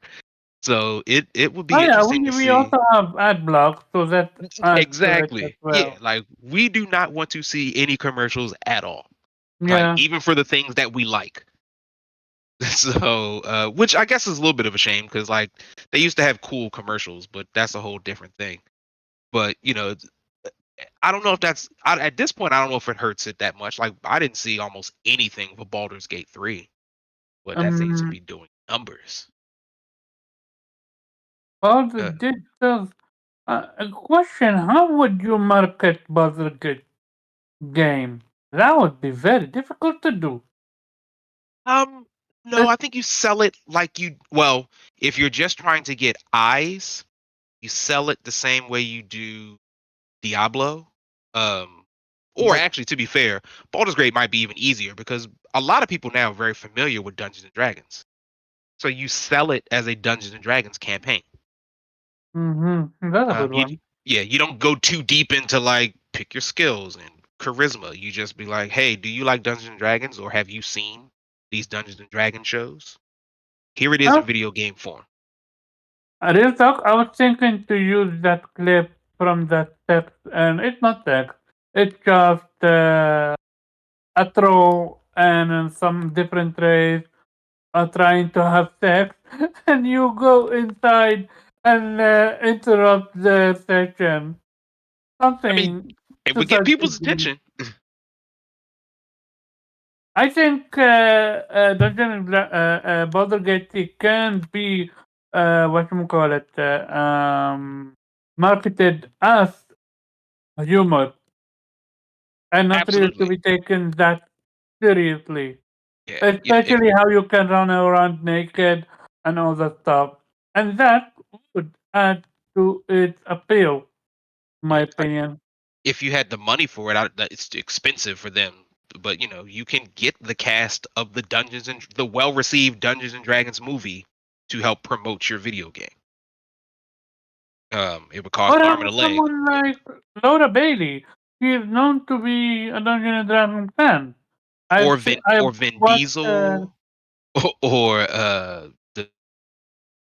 the dude from True Blood. There's a lot of like popular Henry Cavalli. There are a lot of popular nerds who you can lean on to like sell your game if you can afford them. if you can Henry afford them. probably do it for free, and Vin Diesel, because He ain't doing nothing. Like, ain't no new Fast and Furious coming out for Nah, another 2 he years. man, he just out here driving for family, bro. He'll Yeah, that's all I he's mean, doing. to my knowledge, they already have some deals in place with popular streamers and things like that. I mean, streamers are just random people. But if you have someone, streamers doesn't convey a commercial that much. Most of the time, streamers are just taking. I wouldn't say that. I mean, like Among Us went crazy because of streamers, not because of Who? marketing. Among Us? Among Us? Yeah. Okay. Like there are a That lot was of games 100% that have streaming. been driven by the streaming community. You know, people getting a chance to see someone play it. Like, oh, I like that. I want to. So, there is power in people being able to see a game you play. So, I know that they have a marketing campaign going on a plan like streamers and other stuff to kind of get more eyes on the game, along with traditional marketing. Oh yeah. But Mhm. yeah, I know Zero got his thoughts out. Kofi got his thoughts out. Omar, what are you thinking? Yeah. Um. uh, Me personally, I'm not a fan of it, mostly because I know how my internet would react to something like that. Like that needs to be hardwired, and other than that, you actually need to. I'm not sure. I haven't had a way to. Is there a way to connect your controller to a TV? To those TVs, Yep. yes. Yep. You can literally hold the pair button on the Xbox controller, go into the menus on Samsung, it'll pick it up as Bluetooth, and That's dope. not a big That's deal. dope. Yeah. That's very dope. They did make it really easy. I mean, my TV they gave me a controller for free because I bought the TV, so I had to fill out like Mhm. this little form. They sent me a controller like a couple of weeks after my TV got Then delivered. I'm genuinely curious how many numbers that's gonna do. How many people are actually gonna play it from their TV? I don't think a ton of people are, but I just think that the option being there is pretty powerful.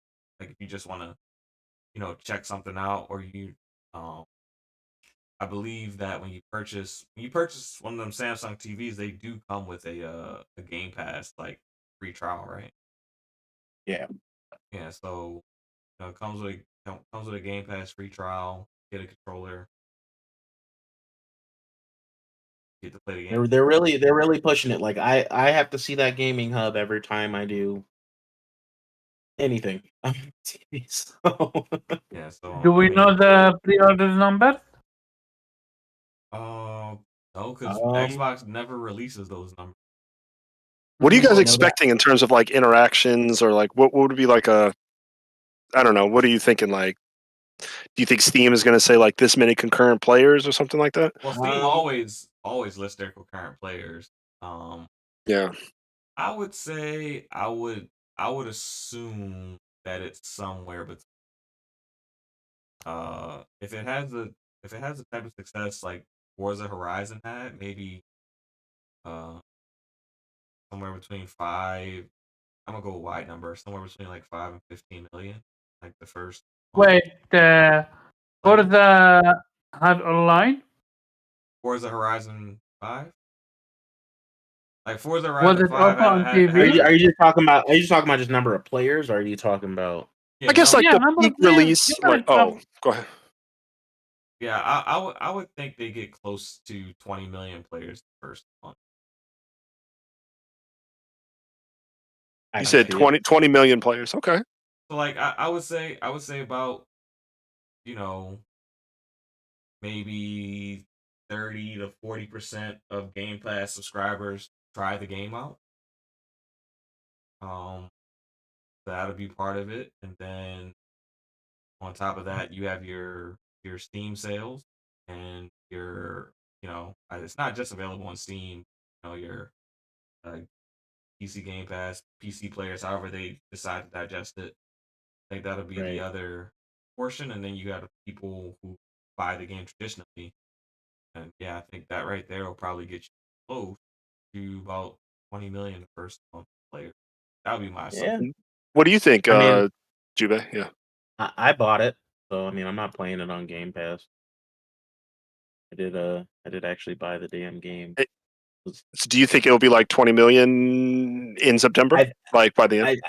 I think it's gonna say that in players, but that doesn't necessarily correlate to sales. Because if you're playing it on Game Pass, it's not a sale. Yeah, no, it's not Right. gonna be sales that much.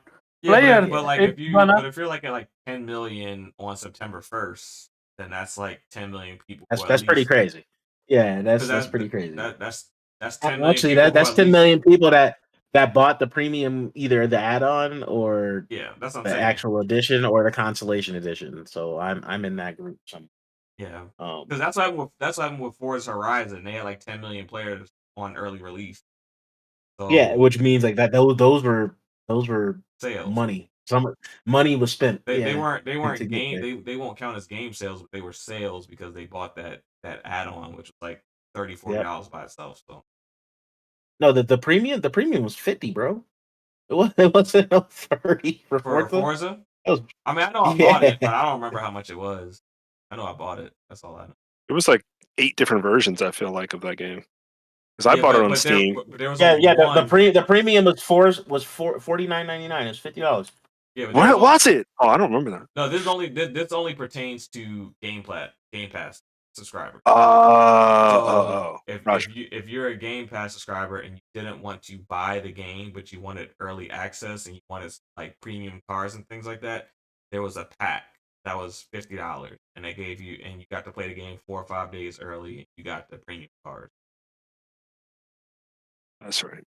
So, like Starfield's doing a similar thing. So that's what I'm saying. Like on September 1st, if you have like 10 million players, that's 10 million people who purchase some version of the game to be able to play it early.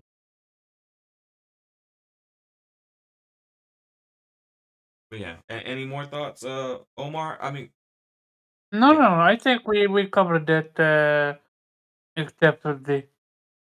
All right. And to our final topic. Oh, my pedal. Go.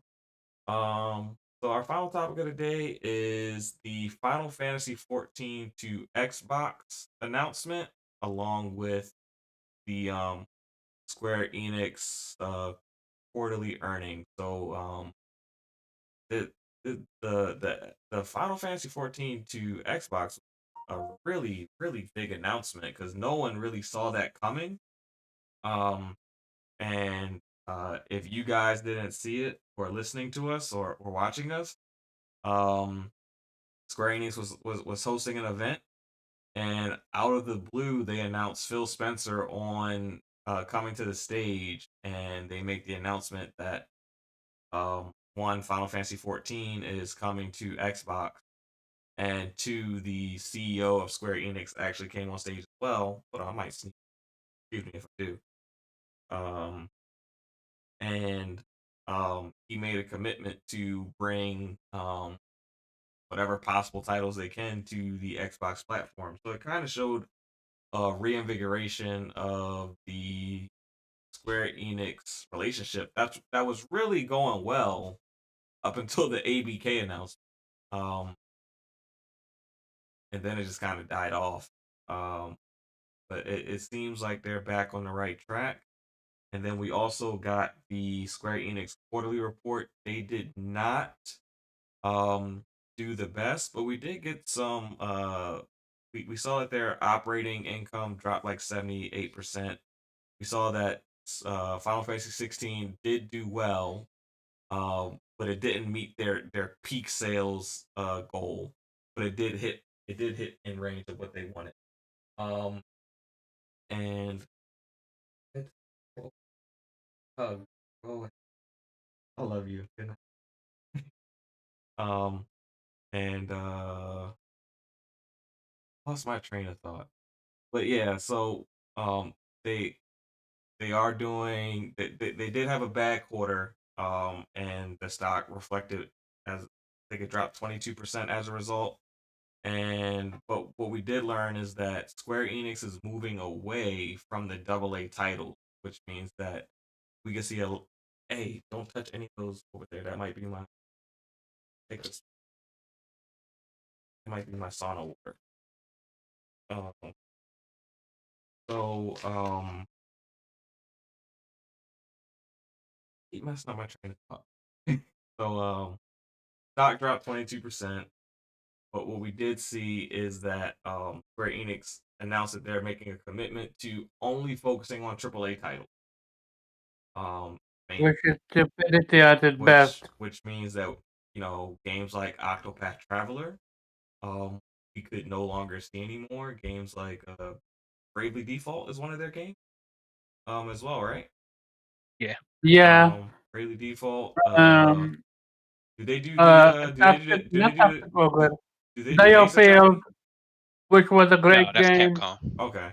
Yeah, Starfield was a great game. Yeah. Was a great game. The Nier series may have some issues. Harvestella even was a Square Enix game. Quite frankly, all of their funnest games recently have been sort of middle tier games. Yeah, that have not been AAA. We might not see those anymore. But that doesn't change the fact that they are great games. Like Octopath Traveler 2 is an amazing game. Not go ahead, sorry, I took over.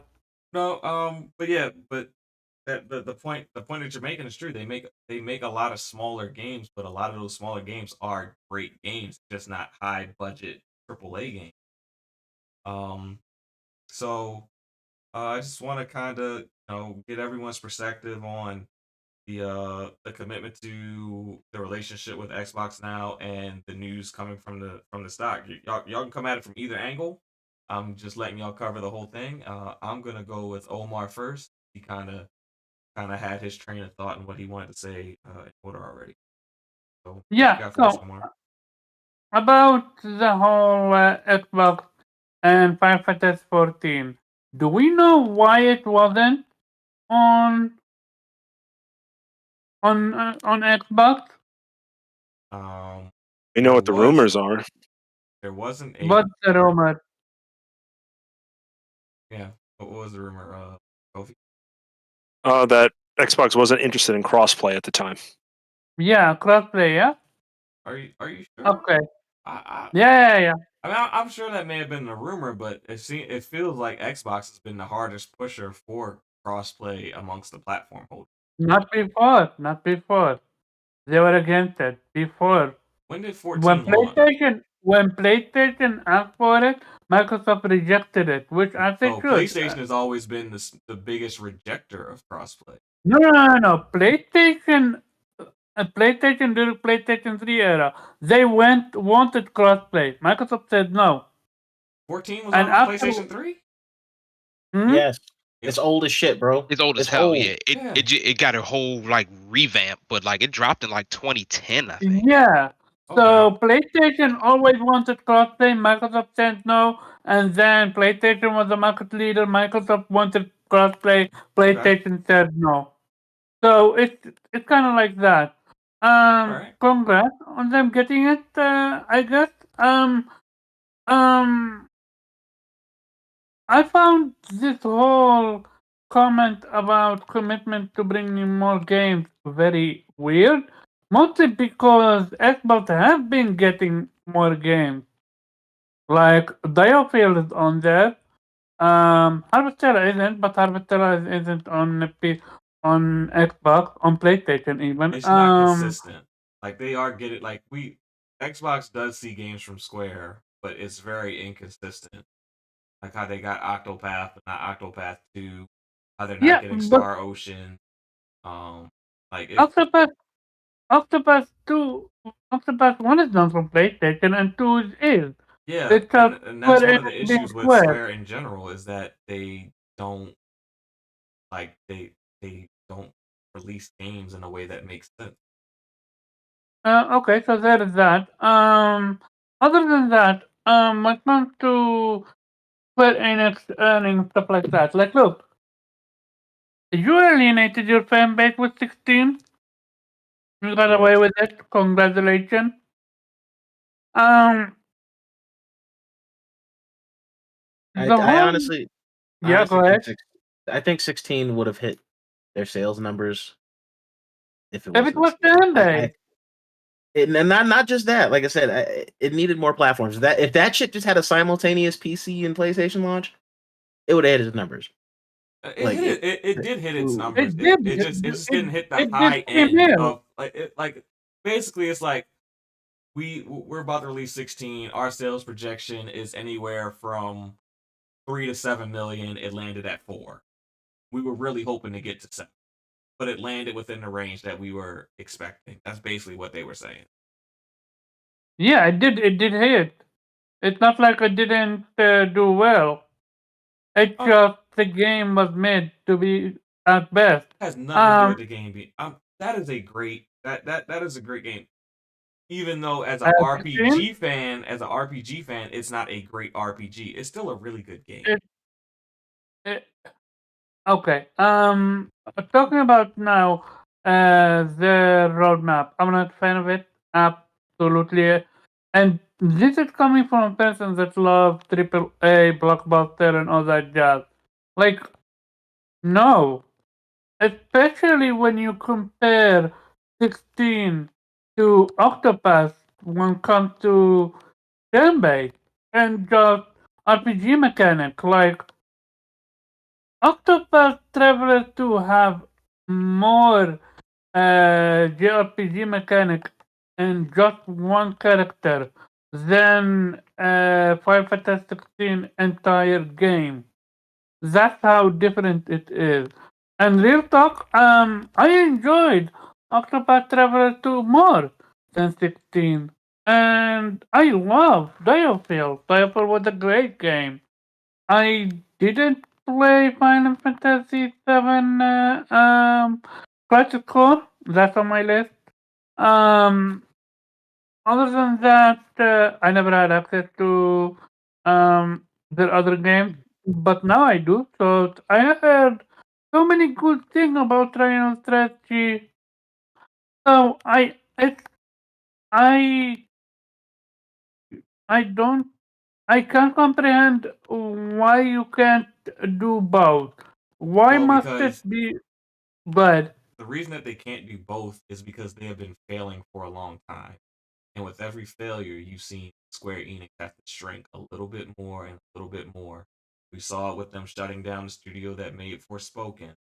Saw it with them selling off their Western studios. The more failures that we've seen them have, because they're starting to pile up, it's starting to be consistent failures. Yeah, it's no longer clear that it used to be like that. I'm fully aware of that. It just does a game failing cost so much? And if so, then why don't you have better review not review process, like preparation process, so you make sure that what you're gonna make is gonna hit. Well, And not really they're it's making good games though. So they make good games, but they don't release them to every platform. So if the issue is okay, that so if you're a is on PlayStation PC. owner, if you're a PlayStation owner and you're a big fan of Square, you can't support every title that drops out, even if you No, wanted they to. can't. No, you So, can't. so I mean, that's part of the issue, is that it doesn't matter how much you love Square Enix, like unless you commit to being everywhere that they are, it makes it pretty hard to support them. Not every fan of Square Enix has the means to purchase every console and be everywhere that they are. Hmm. So basically, instead of being multi-platform, they are almost like multi-platform, but not They're with their staggered game. platform.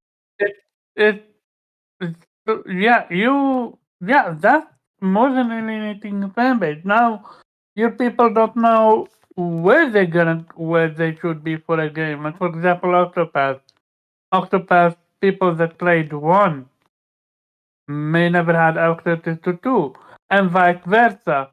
So I do find that's a problem. Also, they release so many dots when it comes to live service.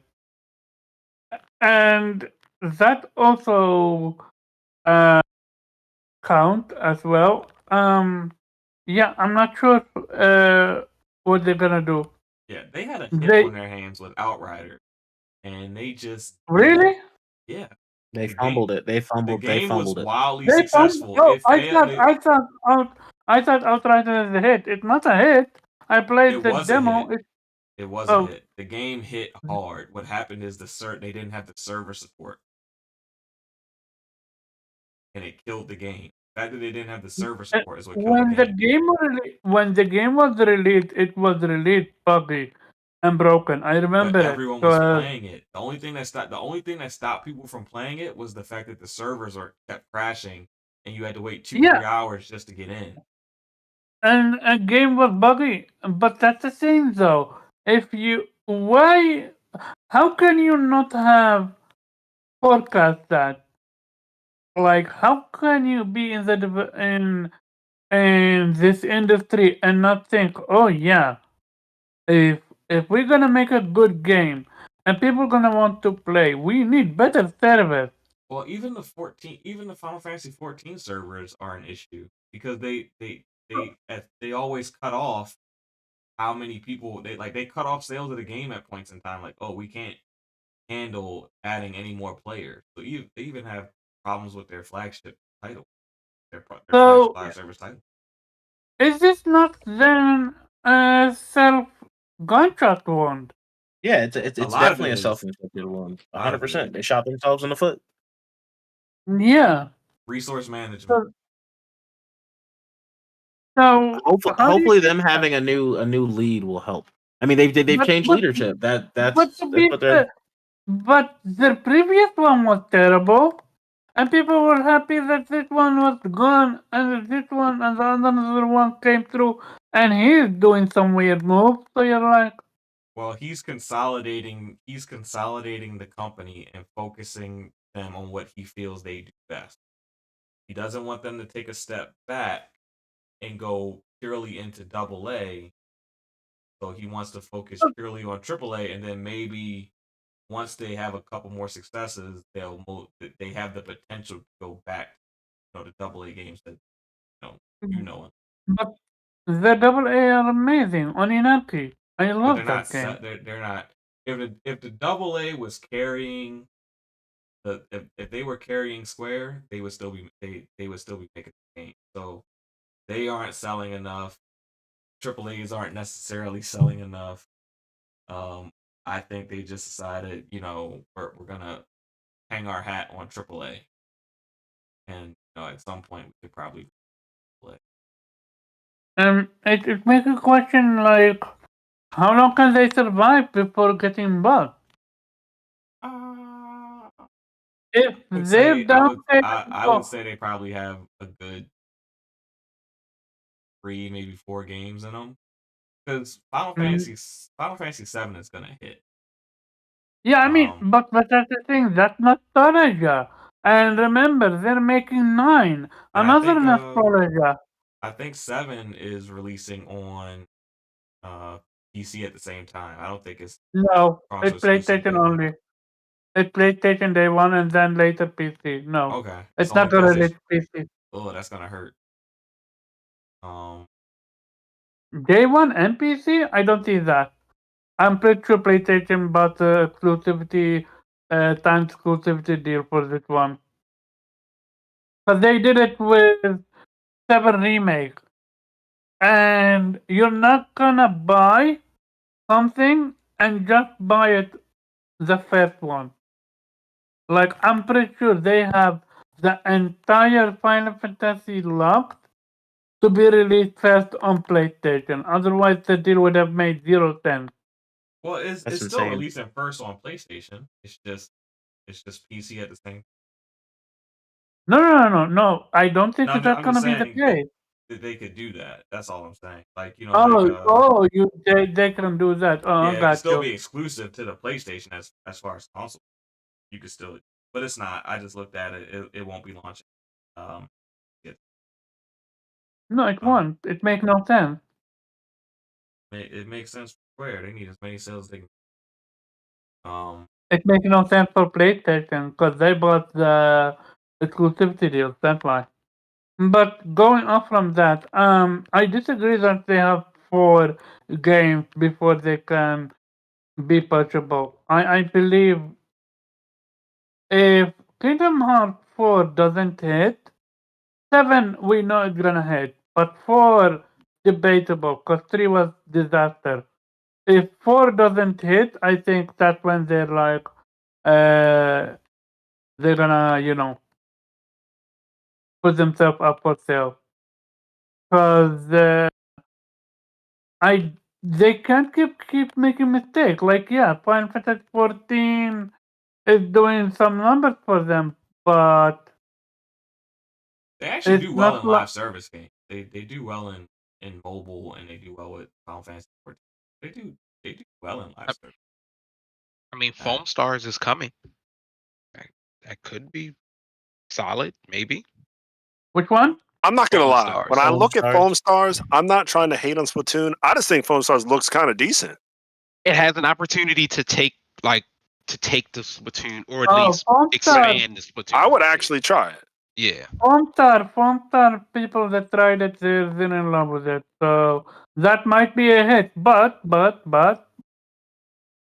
you're gonna risk the same issue, servers. Well, And if you management just need didn't change, you need people to play. Like, because even if the servers are perfect, it was like Rumbleverse was pretty well received. Just nobody was playing. wait, Like, is it dead? yes, I believe they're closed or about to, or they're closing the server soon. Is Rumbleverse the Cartoon Network character? Yeah. No, that's Oh, that's a different one. Oh, that's Metaverse. yeah. Rumbleverse is sort of like it was it was more of a punchy battle royale. So like you could pick people up and slam them, and it was more like it was a wrestling battle royale. It didn't. So I guess It's not still around though, is it? No, I think it died. I think it stopped. Yeah, it died. Yeah. It died. It died. And like I say, but all the people I at least heard, because I played it for a little bit, like all the people I heard talk about it didn't have any real complaints. Just really nobody was terribly interested in playing it, like, which is unfortunate. And so if nobody's playing your game, regardless of how good it is, So you can make an amazing game that people don't touch it, then yeah. Yeah, it won't go anywhere. Well, live service stuff. Yeah. That's just it is what it is. Live service stuff, especially if you launch your game as a live service, it's a lot of risk. Yeah. Which I think is a smart play for Foam Stars because it's not a battle royale. Because battle royale live service is even tougher. Wait, but is it not? Is Foam Stars? No. Is Foam Stars like full on live service, or is it just like a multiplayer game? We don't know what it is. Yeah, we don't know what it is. I only assume it's something like what Splatoon is. It's the only thing I can assume. That's the closest thing I can think of that's like this game. And Splatoon, but Splatoon asks for $60 up front, right? Yes. In my opinion, I think Foam Stars has a better chance if they do that. That's just my take, though, because I think that gives them the incentive. It's not free to play. I don't think they ever said. Yeah, I don't think they ever said. Yeah, they never said. Oh, I thought you were hearing. I heard you saying copy $60. That's why. Oh, so I'm saying, in my opinion, if I was in charge of the development of Foam Stars, I'd rather have the money up front and create the content first, than expect it to be a wild hit and then start to create content over a span of time. Yeah, that's so just me, though. So you can start off as just a multiplayer game, doesn't necessarily have to be live service, and then you can add live service elements later. So you can just I think of like Remnant. You can sell a full game at $60 and then add live service elements. You said, Reggie, like Remnant kind of has like a live service feel, but we paid the upfront, $49.99, and I felt like the content's pretty deep, right? I mean, we went through the game many times. It's all the stuff we missed. Yeah, content's solid. So it's mainly a multiplayer, because every multiplayer isn't necessarily a live service. Right. Yeah. And so Splatoon, again, because it's the closest thing, they seem to mirror each other pretty well. Like, Splatoon's not really a live service game. It's for lack of a better term, it's just team deathmatch. Yeah. Which, with a little flavor of capture the zone. So like, but that's what seems to keep people interested. I mean, they made 3 of these games, so like somebody's buying them and really enjoying them. Foam Stars, I think, has that opportunity. I agree with Kofi. Like, charge it full price and like let people play the game and make a solid game. Because I don't know if you can get people to buy another battle pass. We saw with Right. multiverses. Once that game was hot and then it disappeared. I think battle passes need to go first. Like Yeah. sell me skins and guns. Sell me the and, game. Yeah. Yeah. Like yeah, you can sell me skins and guns, but that'll like the whole battle pass and seasons and all that. Like I think for the people that aren't the rabid fans of that game, it makes it hard to jump in and become a part of that. Yeah, it's tough. And like, as a person who like is deals with a lot of battle passes or comes from like the mobile scene with like gacha games and stuff, I don't mind being a free to pay player, but I do wish that you give me something for my time.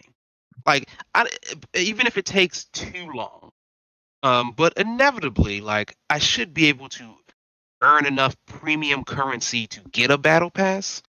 I don't know how you do the time specifically, but like, if I can never, like, multiverse, you could never get it. You could never get the premium battle pass. You cannot earn premium currency. Destiny, you can't do it, and it's kind of frustrating. Just like, it doesn't feel like I'm rewarded for my time spent in the game. You just want me to buy my way to the top. Well, kind of getting away from the topic, so I'm gonna get us back on topic by asking Kofi's thoughts on everything that's going on with Square. So definitely disappointing to hear that Square Enix wants to focus less on AA titles and more on AAA titles. For me personally, when I look at I've said this plenty of times on Twitter, other podcasts, that between like last July and March of this year, July 2022, March of this year, there's like it's like 20 games that they've developed. They didn't publish them all, but they did develop them and expected them to do well. And when you get to that September and October timeframe last year, it's like one Square Enix game every week. And some of them actually hit and did well. I'm looking at 2 titles. Was the Japan only release of Dragon Quest X Offline, and then of course Final Fantasy VII Reunion. Yeah, it's called Reunion, which also did well. And those 2 titles happen to be a little bit gapped. Like, for example, Reunion came out, I think it was like December, and there wasn't really any other releases for Square Enix for weeks around that, right? Like the near a Reunion was like an October release, I think, of Star Ocean. That was like October. So it was like 6 weeks rather, from the release of Reunion. And for Dragon Quest X Offline, I mean, not only is Dragon Quest just heralded, it was like September 15th. And it was before all these crazy games started coming out. Like, I think Starfield came out right around that time. Valkyrie Elysium came out around that time. And there's another one. I think, I can't remember what it was. Well, I am slightly wrong. Dragon Quest Story, or Dragon Quest Treasures, did come out, I think, in December near Reunion. But I think those 2 games show that there's a process here that you need to gap out these releases a little bit more. And some of these development teams could use more time in the cooker. I honestly think that if Star Ocean 6 had just 6 months of QA time from that October 27th release date of 2022 and pushed to like April of this year, when there was almost nothing besides Octopath Traveler 2, it could have done a lot better. Why? Star Ocean 5, a game that is considered by many a half of a Star Ocean game, had a better week 1 release in sales compared to 6. And I love 6. Finished it. When I look at some of these titles that fans were clamoring for and them to only not sell well, to me it says either A, you're marketing it, or you just piled up everything people asked for, and some of them didn't have enough QA time. I got to look at Solis. The studio named Solis is run by the lead developer, like the how would you say, like the second in command at shoot, what is the name of it? Okay, the guy who ran it used to be the lead designer on the DOA fighting game team under Tomonobu Itagaki. Okay, Itagaki obviously left and went on to make Valhalla, but his right hand man made his own studio named Solis, and Solis is the team that got the contract to make Valkyria, even though Triace, who Reggie knows very well, was the original developer of the older Valkyria games, Selmaria and Lenneth. So, considering Solis also just released Wanted, I know you guys have heard of Wanted, that action game that looks really janky. They just need more time to delicately handle such a beloved IP. And they didn't need to get released in the middle of September to be munched in with all these other games when they could have just gone through their QA and been released like this July. This July was pretty empty compared to a lot of other things. Obviously, like Remnant was there and some other things, but like July's pretty empty. June was okay, released before Final Fantasy. Don't get in the way of that. But there needs to be some strategy. Okay, so outside of that, so when I look at AA, to Pharaoh's point, I think of Team Asano and I think of Triace. And to me, Asano and Triace are two very strong potential teams that I think, despite their statements, should continue because of things like Triangle. Most of Team Asano's titles have sold very well. I would say that the sales of Octopath Traveler 2 not nearly matching Octopath Traveler 1 is a sign of things not going as well. But it's still sold 1 million copies. It's still, I would believe it's still somewhat profitable because the team did announce that. It's not like they've been silent. Is something worth celebrating, and also the opportunity for. I know that the new Star Ocean remake is coming out. It technically isn't Star Ocean, but Reggie, I don't know if you saw this. That I looked at the team that's making the Star Ocean remake, and it wasn't Triace, and I was like, "What the hell?" Interesting. Who's you? I think Got so excited he ripped out his mic. All right, going once, going twice, going zero. What are your thoughts? Well, I'll echo some of the stuff that Kofi had said. Although I guess I'll lead my phrases. I don't know, man. I guess I'm just a bit naive to it all. The reality is, like, if they're not making money off of these games, of course they're not going to do it. But like, I've just had so much fun with a lot of the games that they've released within the 2022, 2020 year span. And I completely understand, like, I think particularly in 2022, it was almost every other month they were releasing a game. And nothing terribly, like even Starfield took probably around 40 hours to complete. And that's fairly simple amongst like a lot of other games. So it's disheartening to like sort of hear them walk away from what I think are some of the better games they've put out in like sometime partially in their history of being a game creator. Like Octopath and 1 and 2 are just like excellent games. Live Alive is Live Alive Square? Yeah, I believe so. Yeah, like Live Alive, absolutely wonderful. My favorite game is coming back. In Star Ocean, I don't think they have any credit towards Super Mario RPG, even though like SquareSoft did help make it. But to like see them, because then I think to myself, well, what AAA games are you focusing on? Like, what's next on your like docket outside of like we got Final Fantasy VII, we got Dragon Quest 12, and Kingdom Hearts. We have the Final Fantasy IX. That's a. And I don't know, like, Nier can that realistically? Can that carry them realistically? Like, I don't know. I know Dragon Quest does well. I don't know how well Dragon Quest does. I don't know how much Kingdom Hearts can carry them because of the Disney license. Yes, like I know that these guys got to be expensive, and I think if Omar is a testament to a person who's been playing Kingdom Hearts since like day one, like I think it's like you've lost a good portion of that audience, or the audience just aged out of it. Like Kingdom Hearts 1 came out when we were in high school, Yeah. and Was I like gone this whole time? now you're back. Yes, you were gone. Oh, I didn't even know I was gone. Yeah. Yeah, we know. Oh, you man. you got so excited, you ripped out your The mic on the issue- internet. So, The issue with Kingdom Hearts is not the audience aged out of it. They made So- some baffling decision in the sense of Kingdom Hearts 3. Oh, very quick. Kingdom Hearts 3 doesn't have a single Final Fantasy character, and Kingdom Hearts is built around Final Fantasy characters.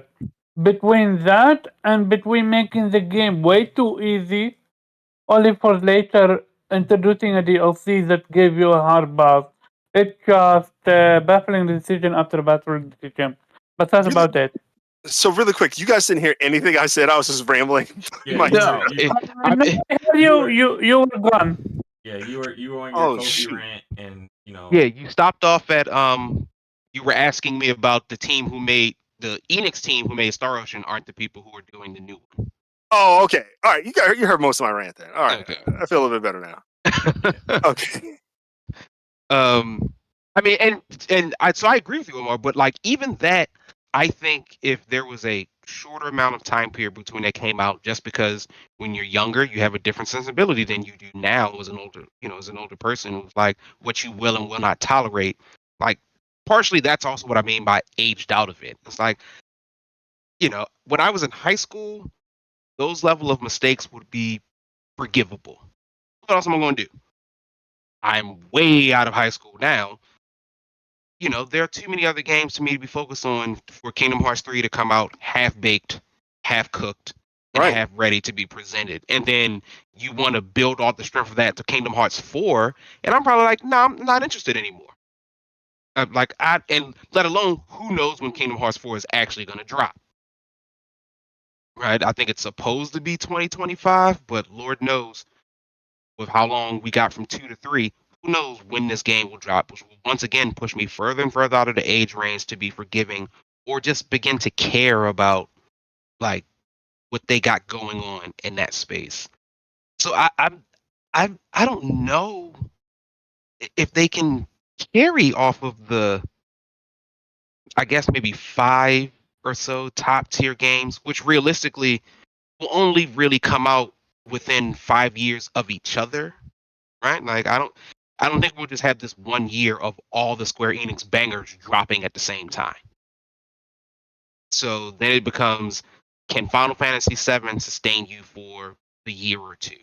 Probably. Can the 9 remake sustain you for a year or two? Not so sure. Can Dragon Quest do it? I don't know. Can Kingdom Hearts 4 do it? Not so sure either, man. But I understand that's business. It's just unfortunate because I really like the smaller titles that they put out, and I wish the messaging was just maybe we'll cut back on some of the AA titles. Like we realized that we just gave you too many in too short of a time period.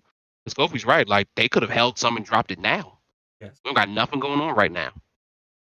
Yep. But to just sort of seemingly say that like we're going to really prioritize that third party now. I mean, not third party, AAA. Like that's just a little unfortunate, man. Like to me, that screams like you don't get Bravely Default 3, or you don't get Octopath Traveler 3, or you don't get Harvestella 2. Heck, even DioField can probably get a sequel. Like it's okay. And that's disappointing, man. Because personally, like Bravely Default is one of the best JRPGs probably the last 15 years. Yeah, Like of a that's solid really expensive time. turn-based JRPG with classes, and a fairly by the numbers story, but whatever. Like that's tough, man. Because I would like for the companies to really jump out and do better and do more if they can, and make something interesting. So I'm not happy about the news. I hope that maybe they walk some of it back and like there's a good middle ground. Because I don't want to lose some of these pretty solid AA games because as I usually say, those are the fun games. Right? We can wait 8 years for the next Naughty Dog game, but what am I doing in between? And they're cheaper, and there's less turnover. Not a benefit. They're making a good AA game, but they got to sell well. They got to sell well. Yeah. So, I mean, my thoughts on it is, I've been saying it for a while, but Square Enix has done such a horrible job over the past 7 to 10 years of just disjoining their fan base. You can't. There's no platform that you can go to and just get all their games. It's a little bit here, a little bit there, and it's just really messy. And as far as the AA is concerned, if the AA's aren't hitting, one second.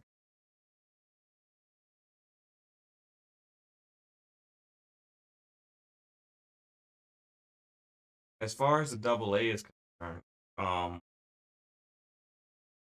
I would say that if those games aren't hitting, they could be a little creative and make sure the game is available on every platform. And they could do what Sea of the Stars did. They could have got them put into subscription services like Game Pass and PS Plus. Even if it's not day one, it could be 3-6 months down the road. Just things that generate revenue for your game, because we all know Square is always hunting for a bag from one of these platform holders, put their game on their console. They're always looking for a bag, but they're not being creative in how they're looking for that bag. Like, they're not using it to make sure their AA's do well and are well funded. Because I'm sure Xbox will love a couple of those. Would love a couple of those games, Bravely Default or whatever. Especially with the phone thing, and I'm sure PlayStation would love that too. I'm sure they were excited to get Octopath Traveler 2 on the PlayStation. That didn't happen by accident. PlayStation wanted it. So I just think the previous leadership did a lot to actually harm the Square Enix brand, even though the developers were actually putting in good work and creating good games. So while the news is disheartening, I'm hoping that this new CEO just gets the company on the right track and is able to like just unify the fan base to where they know they're going to be able to get games. Like, if I'm on Nintendo, I know what games I'm getting. If I'm on PlayStation, Xbox, or PC, I know what games I'm going to be getting. I'm not going to be watching a State of Play or an Xbox showcase or a Square Enix showcase and then find out that a game that I've been looking forward to isn't coming to the platform that I primarily play. So within reason. But yeah, those are pretty much my thoughts. If you guys have anything to say to that.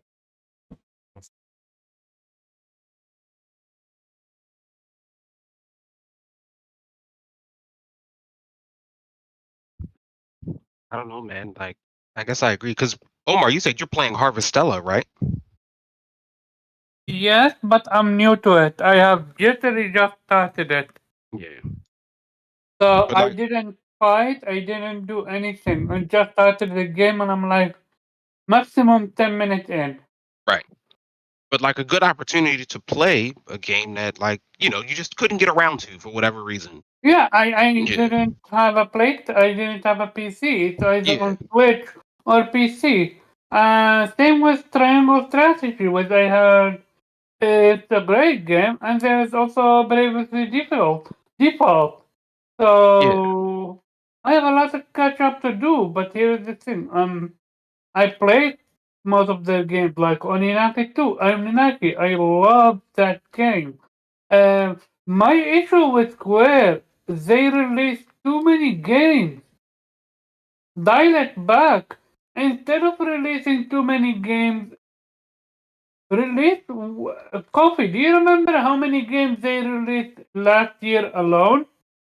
It's crazy. It's literally like I mean, but it's releasing like a lot of 15, games, 16 games, 17 games. I don't think that's an issue How as many? long as you're able to No. reach different audiences. It absolutely is an issue, and here is why. You are like you're not giving your games room to breathe. Like they released Forspoken so close to Live Alive or something else. I forgot which one. But they released Forspoken and Star Ocean next to each other. They released also Octopath Traveler and Starfield next to each other. There was zero room to breathe. Well, I don't think you should release triple A's next to each other, but I think you can release triple A's and double A's kind of within the same No, range but, of each other. no, but I think because all of these games have like a somewhat RPG mechanic, yeah, the average time to completion is like 40 hours. So if you yeah. release That's what like I'm saying. 8 40-hour games within like 4 months, it's like, yo, But is they're all on that different, but most of them are on different platforms too. No. I All of mean, them are on PlayStation.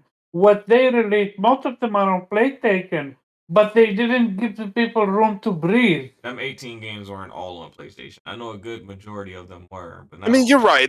There's overlap for sure. Like Switch got like 3 exclusives, PlayStation got like 2, then of course Xbox got like 4 games. And But that's the reason. That's the reason that they are releasing so many games is because they're trying to reach us. They're trying to cater to certain audiences on each particular platform instead of just making a set amount of games and releasing them everywhere and letting the audience who letting the audience find the game, like no matter what the platform. Okay to have like their sort of platform exclusives, depending on Bravely Default feels like it belongs pretty home on the Switch just because how it operates, which I think is fine. But it that is an 80-hour game, so it's like if I'm playing Bravely Default, but then I've got uh whatchamacallit on the PlayStation, Deal Field, like that's another 40 hours. And then if I want to play Forspoken, your big deal game, that's probably another 60. Live Alive And then Live a and lot, Star yeah. Ocean. It just becomes a lot, and particularly when they're not the big deal games. Like it's one thing to be like, oh, Zelda and Starfield drop fairly close to each other. So like I won't have time for both of them because combined they're both probably about 300 hours put in. And that's Perfectly where fine. They're two major games. and that's where But they're not. having games on Steam and in services help a lot. Yeah, like it's it's one thing to be like, I don't have enough time to play Final Fantasy 16 and something else, but that's fine because that's Final Fantasy 16. Yeah. But that 16 is basically the same length as Live Alive or their smaller titles. Like, well, yeah, but it's easier when I can, like Omar says, like when I can breathe a little bit with these sort of middle tier games. Like Deal Field probably shouldn't be as long as it is. I like the game. It's just a long game. It's like, man, Well, this isn't done yet. Like, with if they Starfield take dropping some of like that, 2 weeks. if they take the grind out of a lot of these games, I know it's not necessarily making the game easier, but if you take that level up grind stuff out of the game, that you level up just by playing the game, you Yeah. can knock out a good 7 to 10 hours out of a game easily. Yes. If you Easily. just take out the grind, I'm not saying make the game easy, but if you don't got to spend, all this time leveling up, then you kind of cut down on the side missions that are filler side missions. You cut those out. You can cut out a good 10 to 20 hours easy. And you can get a nice streamlined RPG that people love. They can finish it in 25 to 30 hours. They can jump into the next. Yep. And I don't think anybody would have a problem with that. they would enjoy the story, the game, and move on from there. Because even like Yeah, I Final agree Fantasy with that. VII Remake, 16, it's a short Final game, but Fantasy, that could have been 5-10 hours shorter. Final Fantasy 16, That could have been 10 atrocious, hours shorter. atrocious side quest. Yes. You could have shaved off 80% of the side quest, and you would have still had gotten a better game out of it. Yeah, because most of the side quests were pointless. So Not only pointless, they don't reward you with shit. yes, Like literally goblin coins. I'm like, that's literally something I can find on the ground. Yeah. How are you gonna make me kill a boss and this is what you reward me with? oh, I agree. Like Yeah. that's the one thing RPG JRPG makers gotta kind of come to grips with is that you gotta get that filler out So, the game, because the faster I finish your game, the faster I can buy a new game from you and play it. mhm. So how about this? Make it for topic for next week. I'm gonna make a topic for my podcast as well. Should JRPG no longer have leveling up or no longer have mandatory grind? Oh yeah, that mandatory grind has to go. Or a speed up button. Well, with speed up buttons that's turn based, but still, it's like at what point? To me, with 16, for example, if I did everything, why must I do it again if I want to get the strongest weapon? Why can't you just give me the ability to level up faster? And I'm not talking about the ring, because the ring take equipment slot. Why can't I just buy XP? I have money. I'm not doing anything with the money. Yeah, I mean, I agree. Like like our JRPGs in particular are criminally guilty for having way too much grind. I don't play a lot of Western RPGs, so I can't knock them too hard. I don't play a lot of them, but JRPGs are criminally notorious for grind and side quests that a lot of them don't. I'll say like Final Fantasy 16 sets a bad example, I think, for all of the new players that I've noticed that jumped into the series. So I was on a podcast last Wednesday with somebody who's a very popular video game reviewer. Omar, you might know him because he's on Mooch's cast. His name is like TCMF. Yeah, TCMF, and he has like No, 100,000 followers on Instagram for games. And this was his first Final Fantasy.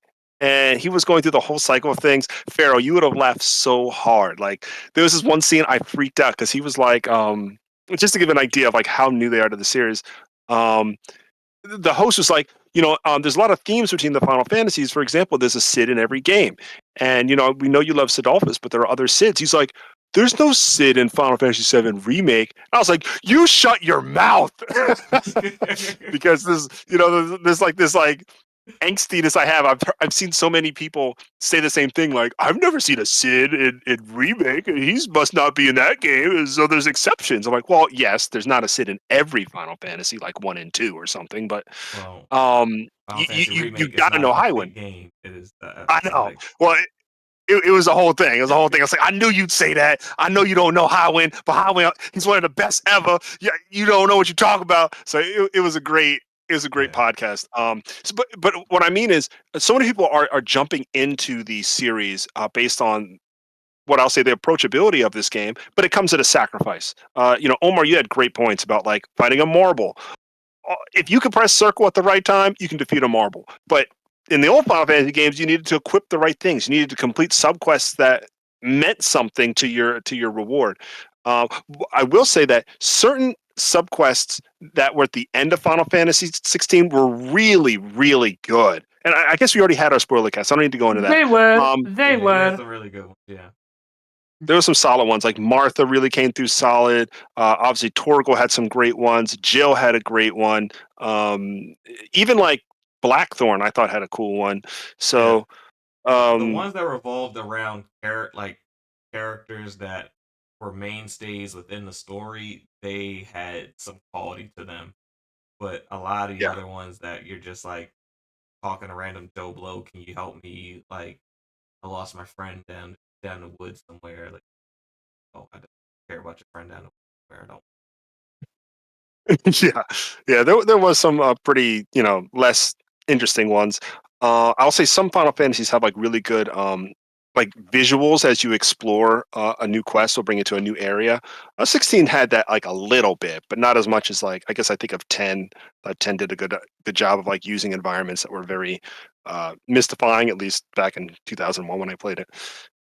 Anyway, where was I going with this? I totally forgot where I was going with this. Over 2 hours and 30 minutes. You are, yeah. So I'll stop there. I just will say that you're good. I mean, if y'all want to keep going, RPGs in general, I think do have some grind aspects that are very rewarding. Like for example, like one thing I liked, maybe you didn't like this Pharaoh as much, but when we were playing 8, and I had to get like what was it, like Ragnarok or whatever, like the final weapon was for Squall, or like Irvine's ultimate ammo. That required like some grind. I had to like go find a random island. I had to kill like something like 13, 14 times. I actually enjoyed that because then after that work, when we showed up, like, Zell was doing all this crazy damage, or like Irvine was blasting him away. Like but that. to me, that was a. Oh, go ahead. I don't mind like having like to find weapons and things like that. Like that, you don't necessarily need to beat the game, but they just add to like you did something cool. I don't mind that. I mind like I gotta run around in circles to keep fighting monsters so that I can get to level 99. That's what I mind. I get that. Or I get think that. Just because I've been playing, like Brave Default had it, Trials had it, like just a speed up button. Just let me go 3 times the speed, so that even the battles, just like, even if I have to just sit there and grind to get to 99 fighting whatever, it doesn't feel as long. Like, because I spent time grinding in Bravely Default, but you can change the speed to ×3. It just makes it go so much faster. Like, you kill things instantly because you don't have to worry about attack animations or anything like that. I heard Bravely Default have some of the worst grind. It harkens back to classic JRPGs. Like, it's pure grind. But like I said, it doesn't feel that bad if everything's just a bit faster. As much as I love JRPGs, I do hate grind, especially at this point. It's almost.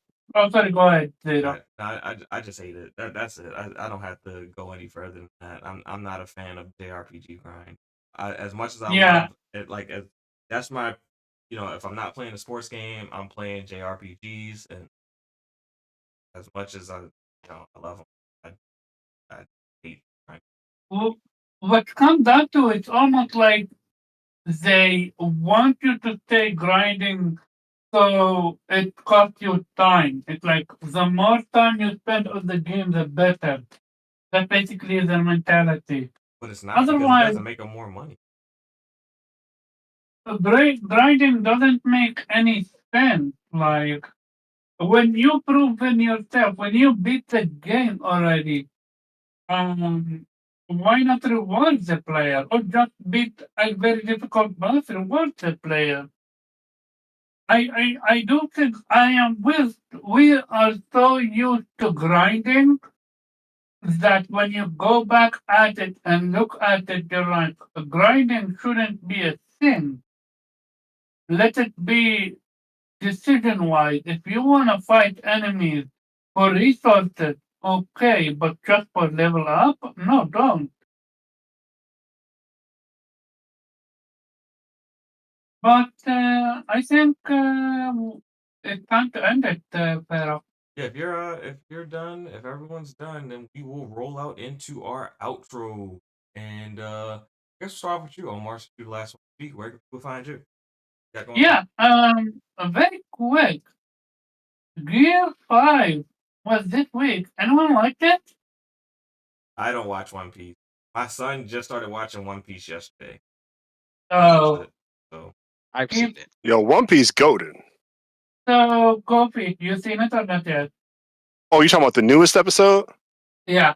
No, I'm on like 1038. I'm like a year back behind. Oh damn, you missed out. I heard that some hotness is going on, but I'm in Wano. You know, I'm a big Sanji fan. Sanji's like fighting Queen right now, so you know that's like where I'm at. But I know, and like in Zoro's like still bandaged up like a mummy. Okay. But I know where you're at. Okay, I got you. yeah, I will be catching up though. Yeah. One Piece, brightness. It's peak. I'm gonna leave it at that.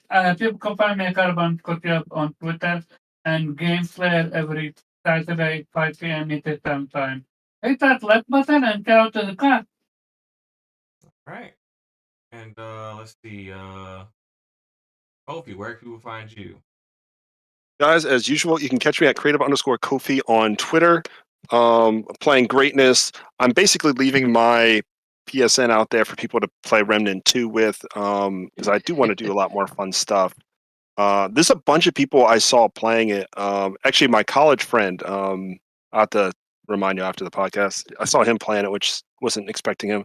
But yeah, guys, doing my WRPG in Baldur's Gate, doing my JRPG in Cry Machina until, guess what? Armored Core 6. So the clock is always ticking. Like 2 weeks, right? I think so. Yeah.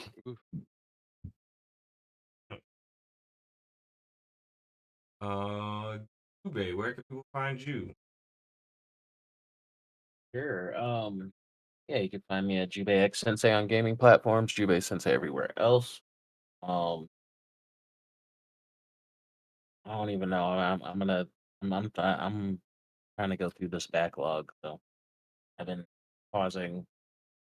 Play the occasional indie. Like I played that Vimba game, dope game. If you haven't checked it out, super cool. Just getting into like the like just Indian culture and dope. But yeah, I will catch y'all next week. Did you watch Evo? I did watch Evo. It's been a mad fun week. Yeah, crazy. And Hero, where can people find you? Where can they find us? Well, of course, you can find me 0x386. It's always been an absolute pleasure to chop it up with my friends, the fellas, pretty much everywhere. I'm still working on that thing, but it's actually I'm getting it together soon, so probably within the next couple months. It's something I've been wanting to do for a little bit, so I'm going to try it out and see how it goes. So I might be coming as a different name at some point. But of course, you can find us, Vitamin G Podcast, pretty much everywhere you listen to your favorite podcast. Spotify, Apple, Google, YouTube. Give us a like, give us a comment, give us a subscribe. Just let us know what you think. As always, you could be doing anything else, but you decided to listen to us, so we definitely appreciate you. Thank you. All right, and that's it for today. Thank you for coming out and getting your weekly dose of vitamin G. You can find me. I'll be streaming Madden next week when that drops, so I'll be back to streaming again when that drops. But other than that, and you can find me on Twitter at Feral Bizarre. But yeah, thank you guys for coming out and getting your weekly dose of vitamin G. We are out. I'm on the outside looking in.